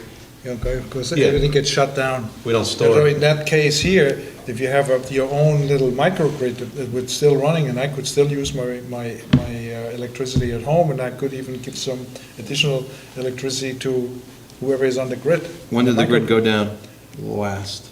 Well, I would say it goes down about once a year. It hasn't gone down, I haven't run my generator in the last year and a half or so. But we're talking about maybe a branch across a line on Crosmore or something, not the grid. A storm. The grid. No, I'm talking the grid. The grid went down? No, The no, brownout. No, we have, we have that's what I'm brownouts. saying. Yeah, we have sections that go down, you're right. Right. Yeah. I mean, I don't know enough about it, but I just thinking of the investment that it would take. There is no investment. Well, but It's all, that's what I'm saying. I will, the feasibility study is going to say, here's how much we would need, Governor Cuomo, if you give it to us, and then you basically get that money. They're going to pick 5 to 7 microgrids in the state, and they're going to pour $5 to $7 million to the village to do it. So all you're looking for is a go-ahead to write the 10 to 15 page report requesting the $100,000 to do the study. Sure, but with the idea that I need full support. Right. I would even, just my limited experience doing this sidewalk grant, my guess is we'd want to draft some letters and go have meetings with the, 5 or 6 entities. Okay. And, in other words, I'd be happy to do it with Gentry's, or, that there's a representative from the village, and we would draft the letters. That made it a lot easier with the sidewalk grant. And then, they'll look at it and they'll decide whether to sign on. I think we can facilitate that process rather than just putting it to them in a meeting and sitting back. I think we can make that happen.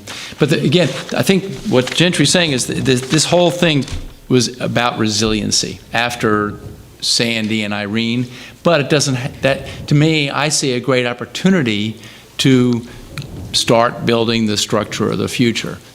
So when, we started this by talking about the potential for solar.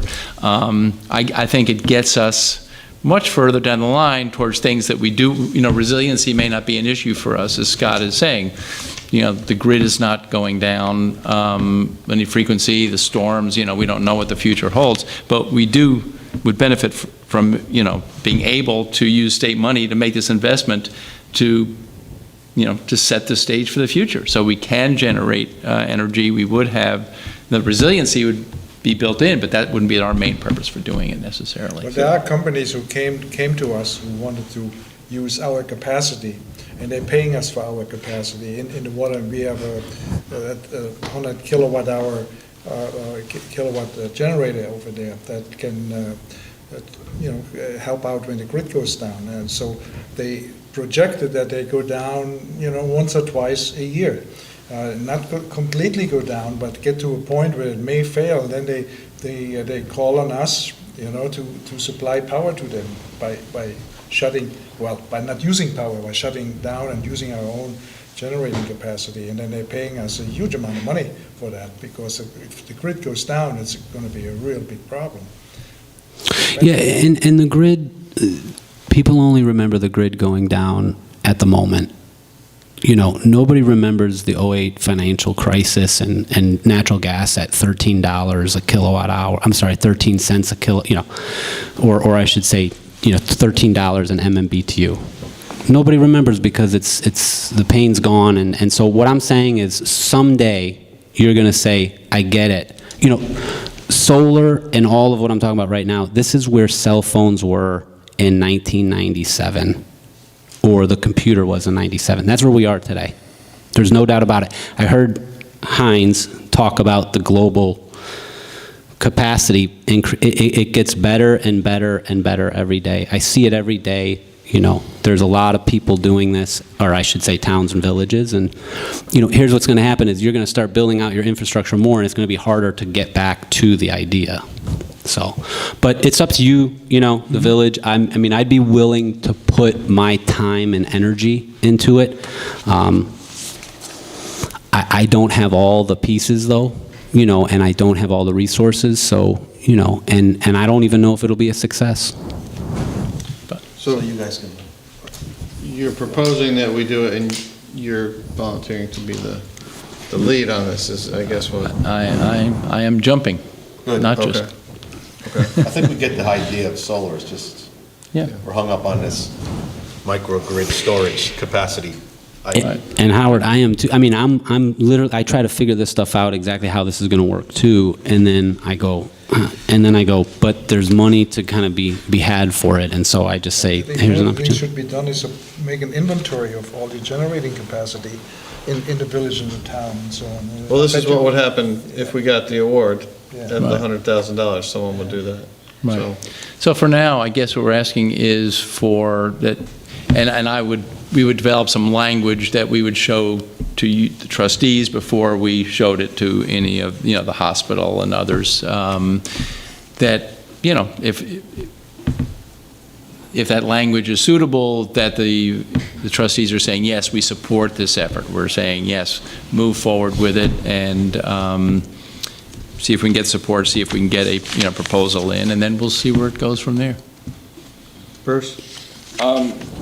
Gentry and Gary and I had talked at different times. The town would like to hear from Gentry at the next town board meeting on the 27th. It was in your note, right? Yeah. And we thought this was an opportunity for the town and the village to work together. A lot of the institutions, the critical institutions are in the village, but we're talking about the land at the landfill possibility. There's 40-something acres out there that we could commit to this kind of thing if it made sense. And the other thing we were looking at is the methane, the backup generator kind of thing. That runs out after a while, but with our landfill, it could go for a long time.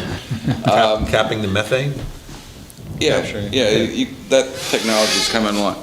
But we thought it was a good thing for the town and the village to work together on. I don't care if the village is the lead, there's a very short runway.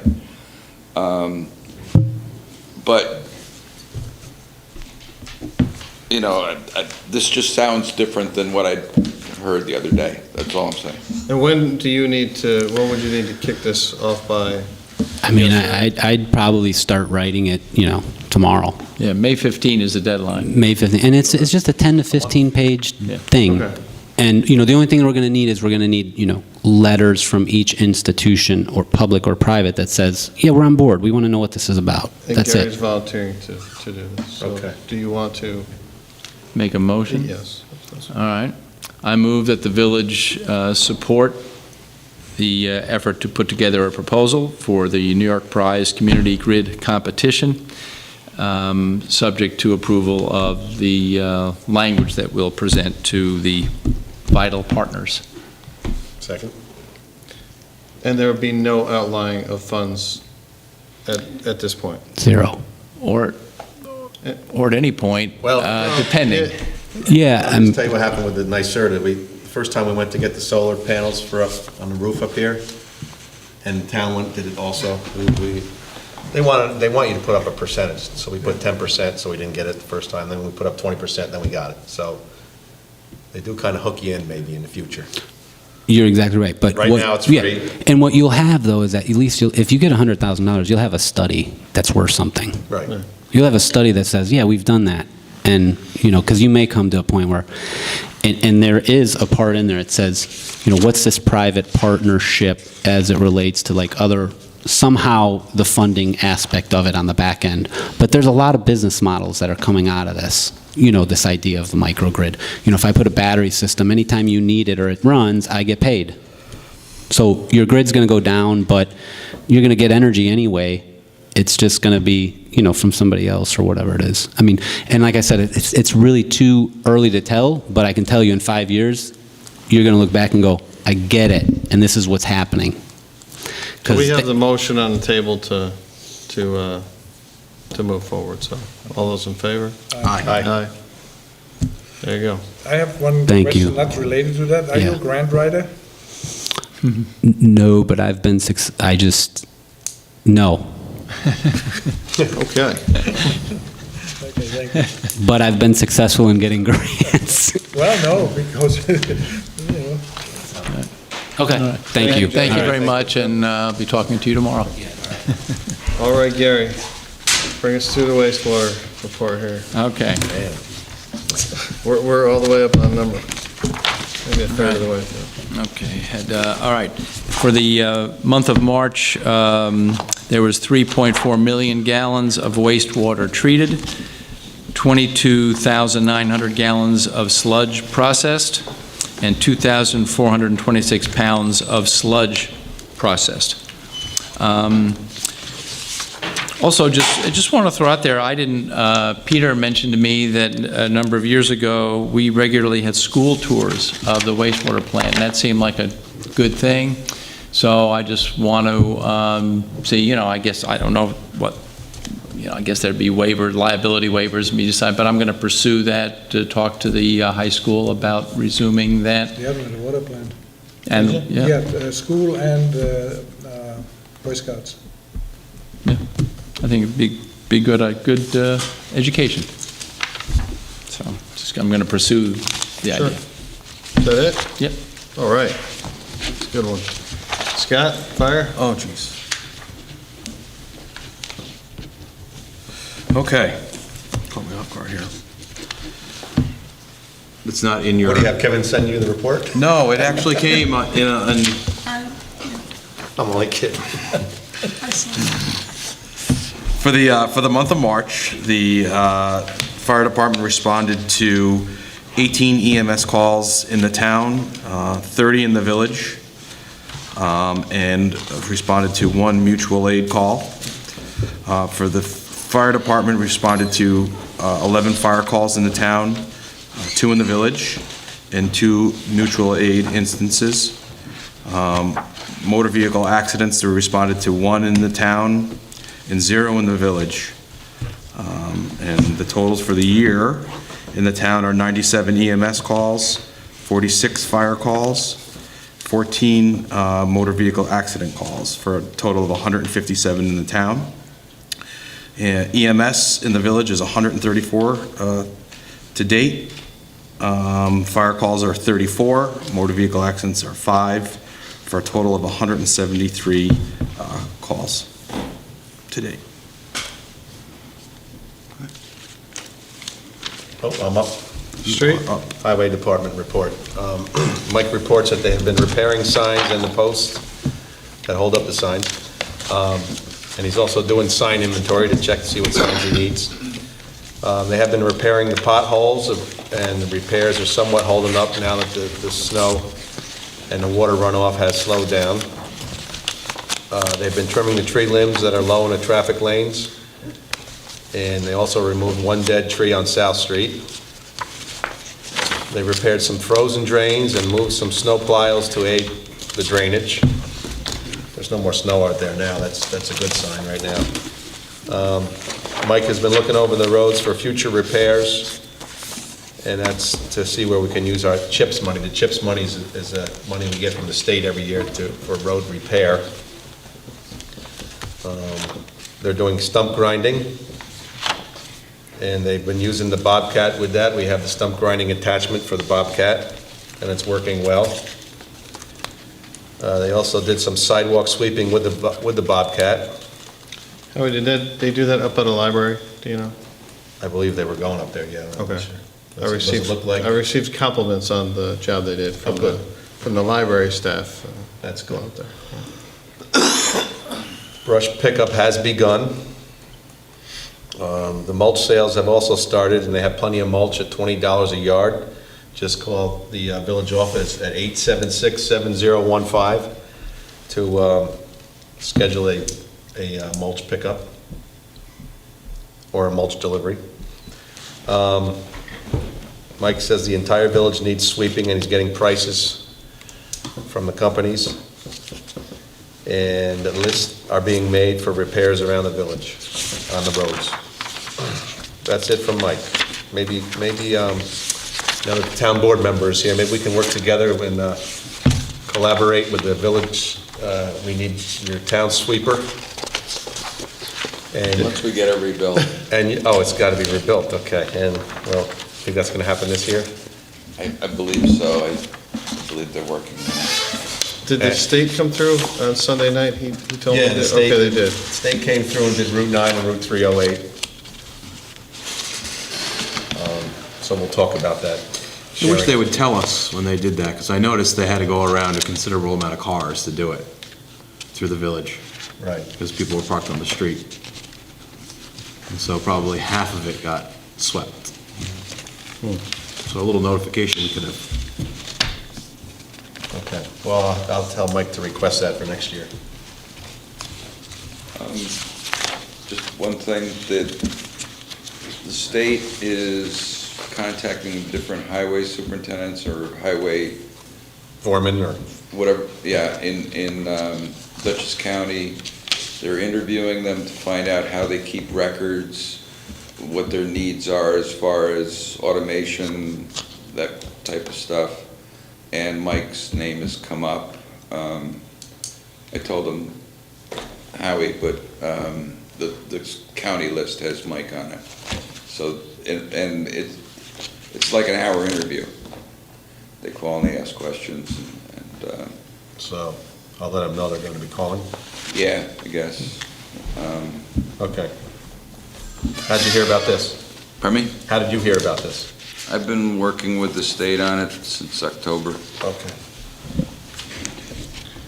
He did provide some lists for us that I asked. Oh, yeah, I was going to say that Inventory. as I turned my report here. Mike has a list of stumps that they're going to get to. He also has a list of sidewalks that need to be repaired, where the trees have caused the problem. So we have that $15,000 grant that we need to get the work done as soon as possible. So we should be scrubbing this list and finding the ones that are the absolute priority and getting it done soon. 16. There's a lot of them. Certainly $15,000 worth. Okay. You're good? Mm-hmm. Okay. You guys have anything from planning and zoning that you would like to review? No? Good? Okay, police. Standard business. Okay, standard planning and zoning business. Police, there were 20 incidents in the town for the month, 82 incidents in the village, 28 tickets in the town, 95 tickets in the village, a total of 8 arrests and 7 accidents. That's about it for police. Yes. Moving on, how you want to talk about the tree committee? Tree commission? Yes. Okay. The tree meeting was last Monday, and some highlights of the tree meeting are we're having our spring tree planting, and I know you're interested in helping us out this year. It'll be April 25th, Saturday. We can meet at Platt Avenue and Mulberry Street, and I'm asking volunteers out there, if you see this on TV, please come and help us, 9 a.m., Saturday, April 25th, at Platt and Mulberry Street is where we'll meet. We're usually finished around noontime, so it's not a day-long activity. And then we have two tree permits here that we have a request for. One of the trees at 34 South Street, we decided we're going to remove that tree by the highway department. It was severely pruned. We're going to get that done. It's a small tree. And next fall, we're probably going to plant a new tree there. It's too late to plant a tree there this spring. We already have our list of trees for the spring. And the Dutch Reformed Church had a request to remove 3 trees on South Street to facilitate extensive sidewalk repair. The Tree Commission would like to get additional information from the applicant before making a determination. The possibility of the applicant possibly using structural soil beneath the new sidewalks, so Meg plans to contact the applicant, which is the Dutch Reformed Church, and discuss this project with him, so we have that on hold to remove those 3 trees. The trees are healthy. They just wanted to remove them. The tree roots are causing the sidewalks to buckle in the 3 places that the 3 trees are, but the Dutch Reformed Church wants to replace the whole sidewalk on their own. Good. So the idea is once you cut the roots for the trees, the trees are going to eventually die, so if we take the trees down now and plant new trees there in the fall, the Tree Commission is recommending this structural soil that we can put beneath the sidewalks, which would allow the trees to grow, the roots to grow easier, and it won't wreck the sidewalk in the future. So are they planning to South Street and Montgomery Street? South Street and Montgomery Street, the Dutch Reformed churches. Those are some of the rougher No, the whole sidewalk. Yeah, no, I'm just saying, those are some of the rougher sidewalks out there. Yeah, because particularly on South Street, there's a lot of mud Yeah, there, yeah, next to the cemetery there. right. And also, Mr. Hallenbach is fixing his sidewalk in front of his property, so I'd like to thank Mr. Hallenbach and the Dutch Reformed Church for taking on those projects. Is that Mill Street? Mill and South? Yes, Mill Street. The Dutch Reformed Church? Yeah. And then Mr. Hallenbach's is right as a continuation of it. It'll be a nice stretch. Yeah. Connected all the way. It's from East Market Street. Right, south. Yeah. Pretty much that whole block will be in decent shape then. Okay, the Tree Commission's asking me to ask Pat to change the tree permit application to reflect the shared expense 50/50 of tree removal between the property owner and the village. Put that on the application. And I'm supposed to work with the mayor, Tortorella, on a proclamation of Arbor Day. So we'd like you to... Is it April 24th? Yeah, that's Arbor Day. That's the proclamation that we need? Yes. Don't we do this?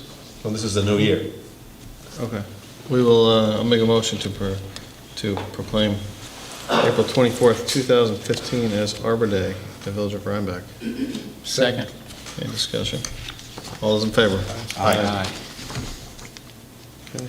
think that's it for the Tree Commission. How about new Oh, members? wait a minute, yeah, new members, that's the most important thing. Does it get more important than that? We had two gentlemen come to our meeting, and they decided they want to join, so I'd like to make a motion to add Nick Monaco and Walter Cotter to the Tree Commission, both village residents. Great. Second. Discussion? All those in favor? Aye. Thank you. Give a... Yeah, just a little update on Panda. There's been change there on the board, and our own David Miller is now the president of the board at Panda, and is moving forward with what I think are some positive changes, and will be coming to us, or I will be coming after the board issues its recommendations for things that the municipalities involved in Panda can do. Also want to mention, just for the public, that Panda is looking for some new board members. If you're interested, this is our public access station, Channel 23, that is shared by 5 municipalities, and they do great work. If you've never been to the studio, people should go check it out. And in addition to board members, they're also looking for volunteers. So what is the telephone number, Danielle? 845-757-2632. All right, thank you. All right, so I'll give a brief update on our Parks and Recreation Committee. Since our last meeting here, we've met twice. And I mentioned earlier, we have Gabrielle Marsigliano as our chair. We had a site visit down at Legion Park at Crystal Lake on Sunday afternoon. And, that'll be the focus. We're still working out a mission statement, and they're going to be coming up with a number of, rough plans that we may want to move forward through with kind of a two-phase, two-pronged approach, one being the physical layout of the park, and then, potential, uses or events, or, trying to encourage use of the park. So, I'll let you know next time when we get more. On to special requests. We have a proclamation here for Municipal Clerks Week. So Pat, I believe, is a member of is it the Worldwide International? International. I don't have page 2 here. So International Municipal Clerks Association. And I'm a member of New York State as well. What's that? I'm a member of New York State as well. Yes, but this one. This is international. International. So I'd like to make a motion to proclaim May 3rd through 9th of 2015 as Municipal Clerks Week in the Village of Rhinebeck. Second? Discussion? All's in favor? Aye. Is that when Pat buys us lunch? Yeah, I'll buy everybody lunch. Pizza in my office. We have a request from the Lions Club to hold their coin drop on the first weekend in May. Do we have?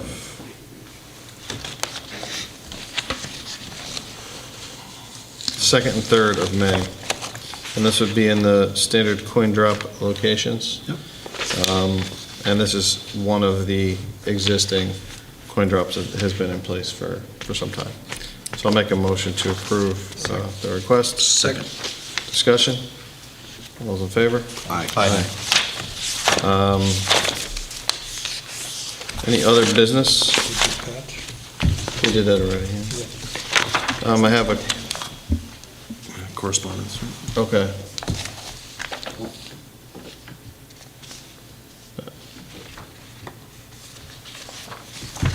Oh, from the police department. Okay. I guess we can back up to that. The police department is looking to adopt 4 new policies, being DMV photo system, Internet Security and Privacy Act, and Drivers and Privacy Protection. So I'd like to make a motion to adopt these policies for the police I department. think you're going to have to do it subject to union concurrence. Oh, okay. Sergeant told me that he hadn't yet been able to get a sign-off from the union. He didn't get it? He had not been able to get that yet. Okay.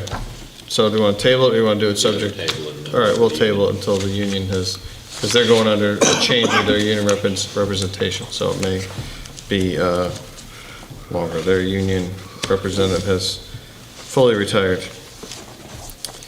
So we have a couple items of correspondence, and the one kind of relates back to the tree commission as well as the budget.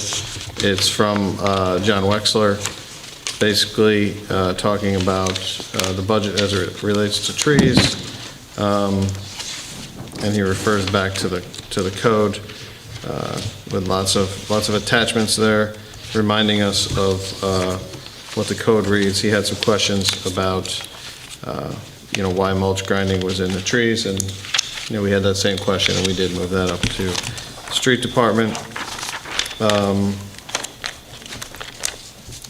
And as before, he's voicing his frustration that we spend tree money on pruning and cutting trees as opposed to planting more. So, We're having a hard time finding places to plant trees. right. We're only doing about 6 or 7 trees this time. Yeah, most of the locations have been replanted. I had a letter from Bob Ellsworth, who lives on Knollwood Road, with a complaint about the speed of vehicles traveling to and from the school. He also referenced a time when the village designated a bike route along Knollwood Road. And I believe I do recall that with the little pictures of bicycles painted on the shoulder. And hopefully we can get that grant someday to have our sidewalk there. In response to this, I have been working with Sergeant Dunn and Mike Wolf, and by the end of next week, it should be a properly marked school zone with all the signs that will make it necessary for the speed limit to be enforced, as well as that crosswalk will be repainted and signed like all the other crosswalks in the village. A third correspondence came via email from Bryn Manaka and West Dyer with a complaint in regards to the saxophone player being disruptive to their business as well as their, home life. And I know this has come up on numerous occasions in the past, and I don't know. We have no busker. We have no busker portion in our code, so I don't know if at some point, maybe with our code revision, we need to, did that come up as? Yeah, That's not I don't really- think that would be not in really planning or zoning, it'd just be a Yeah. general. Yeah, I keep hoping that we're gonna revise the whole code while they're doing the planning and zoning, but, I know there's other, buskers Popping as up well, now that the popping weather- up. We have a drummer. Guitarist, and then the saxophone player is a very regular presence on the corner, so, maybe we should consider, some type of maybe restriction on hours or what, so. Frequency. Yeah, I don't know, requiring what other communities do, but we've had numerous complaints. So how do we address this? Rich? I'll do a You'll take a little look into research and get back to you. Okay. So Pat, you will, they sent it to you, right? Mhm. Can you just respond to them that we will, Yeah, we're gonna we're research. looking into it? Right, research them. I believe that's it there. How about the water and sewer adjustments?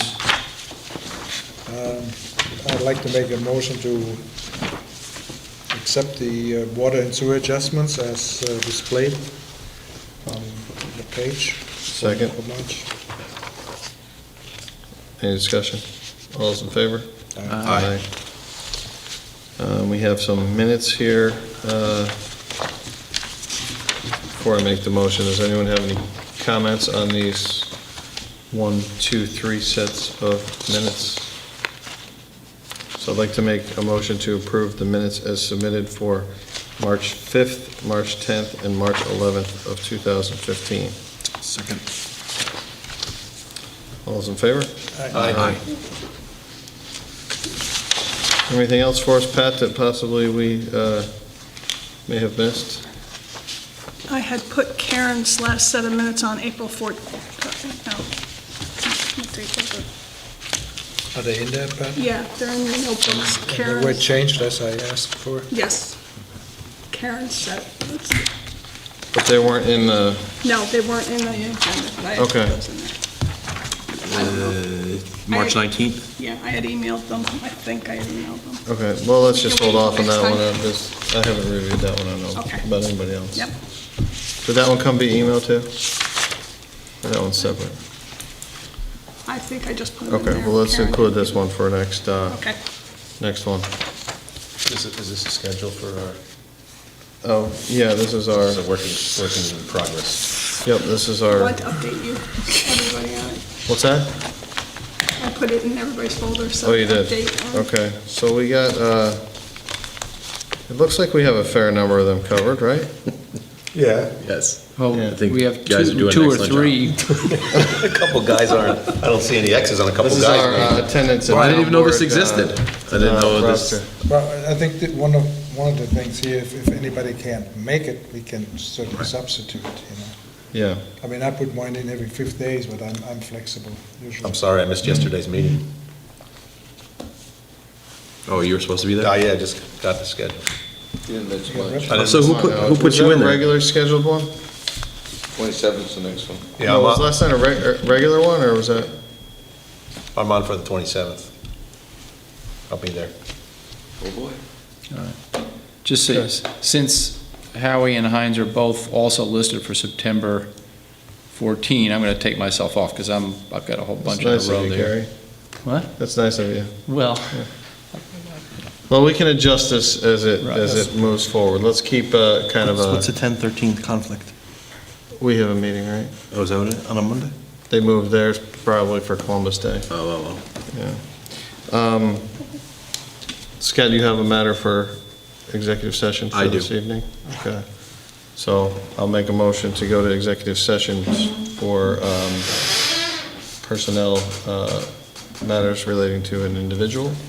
That's Second. correct. Second. All those in favor? Aye. All right. Hey, Scott, I'm the one who asked them that they used to be on till like 11 o'clock at night in the middle of winter. Oh, yeah, but now that it's nice. Coming back to close out our meeting here. Oh, sorry. Yes, that's right, that's right, Evan. So I'd like to amended motion to resume the regular session and to immediately adjourn. Second. All those in favor? Aye. Aye.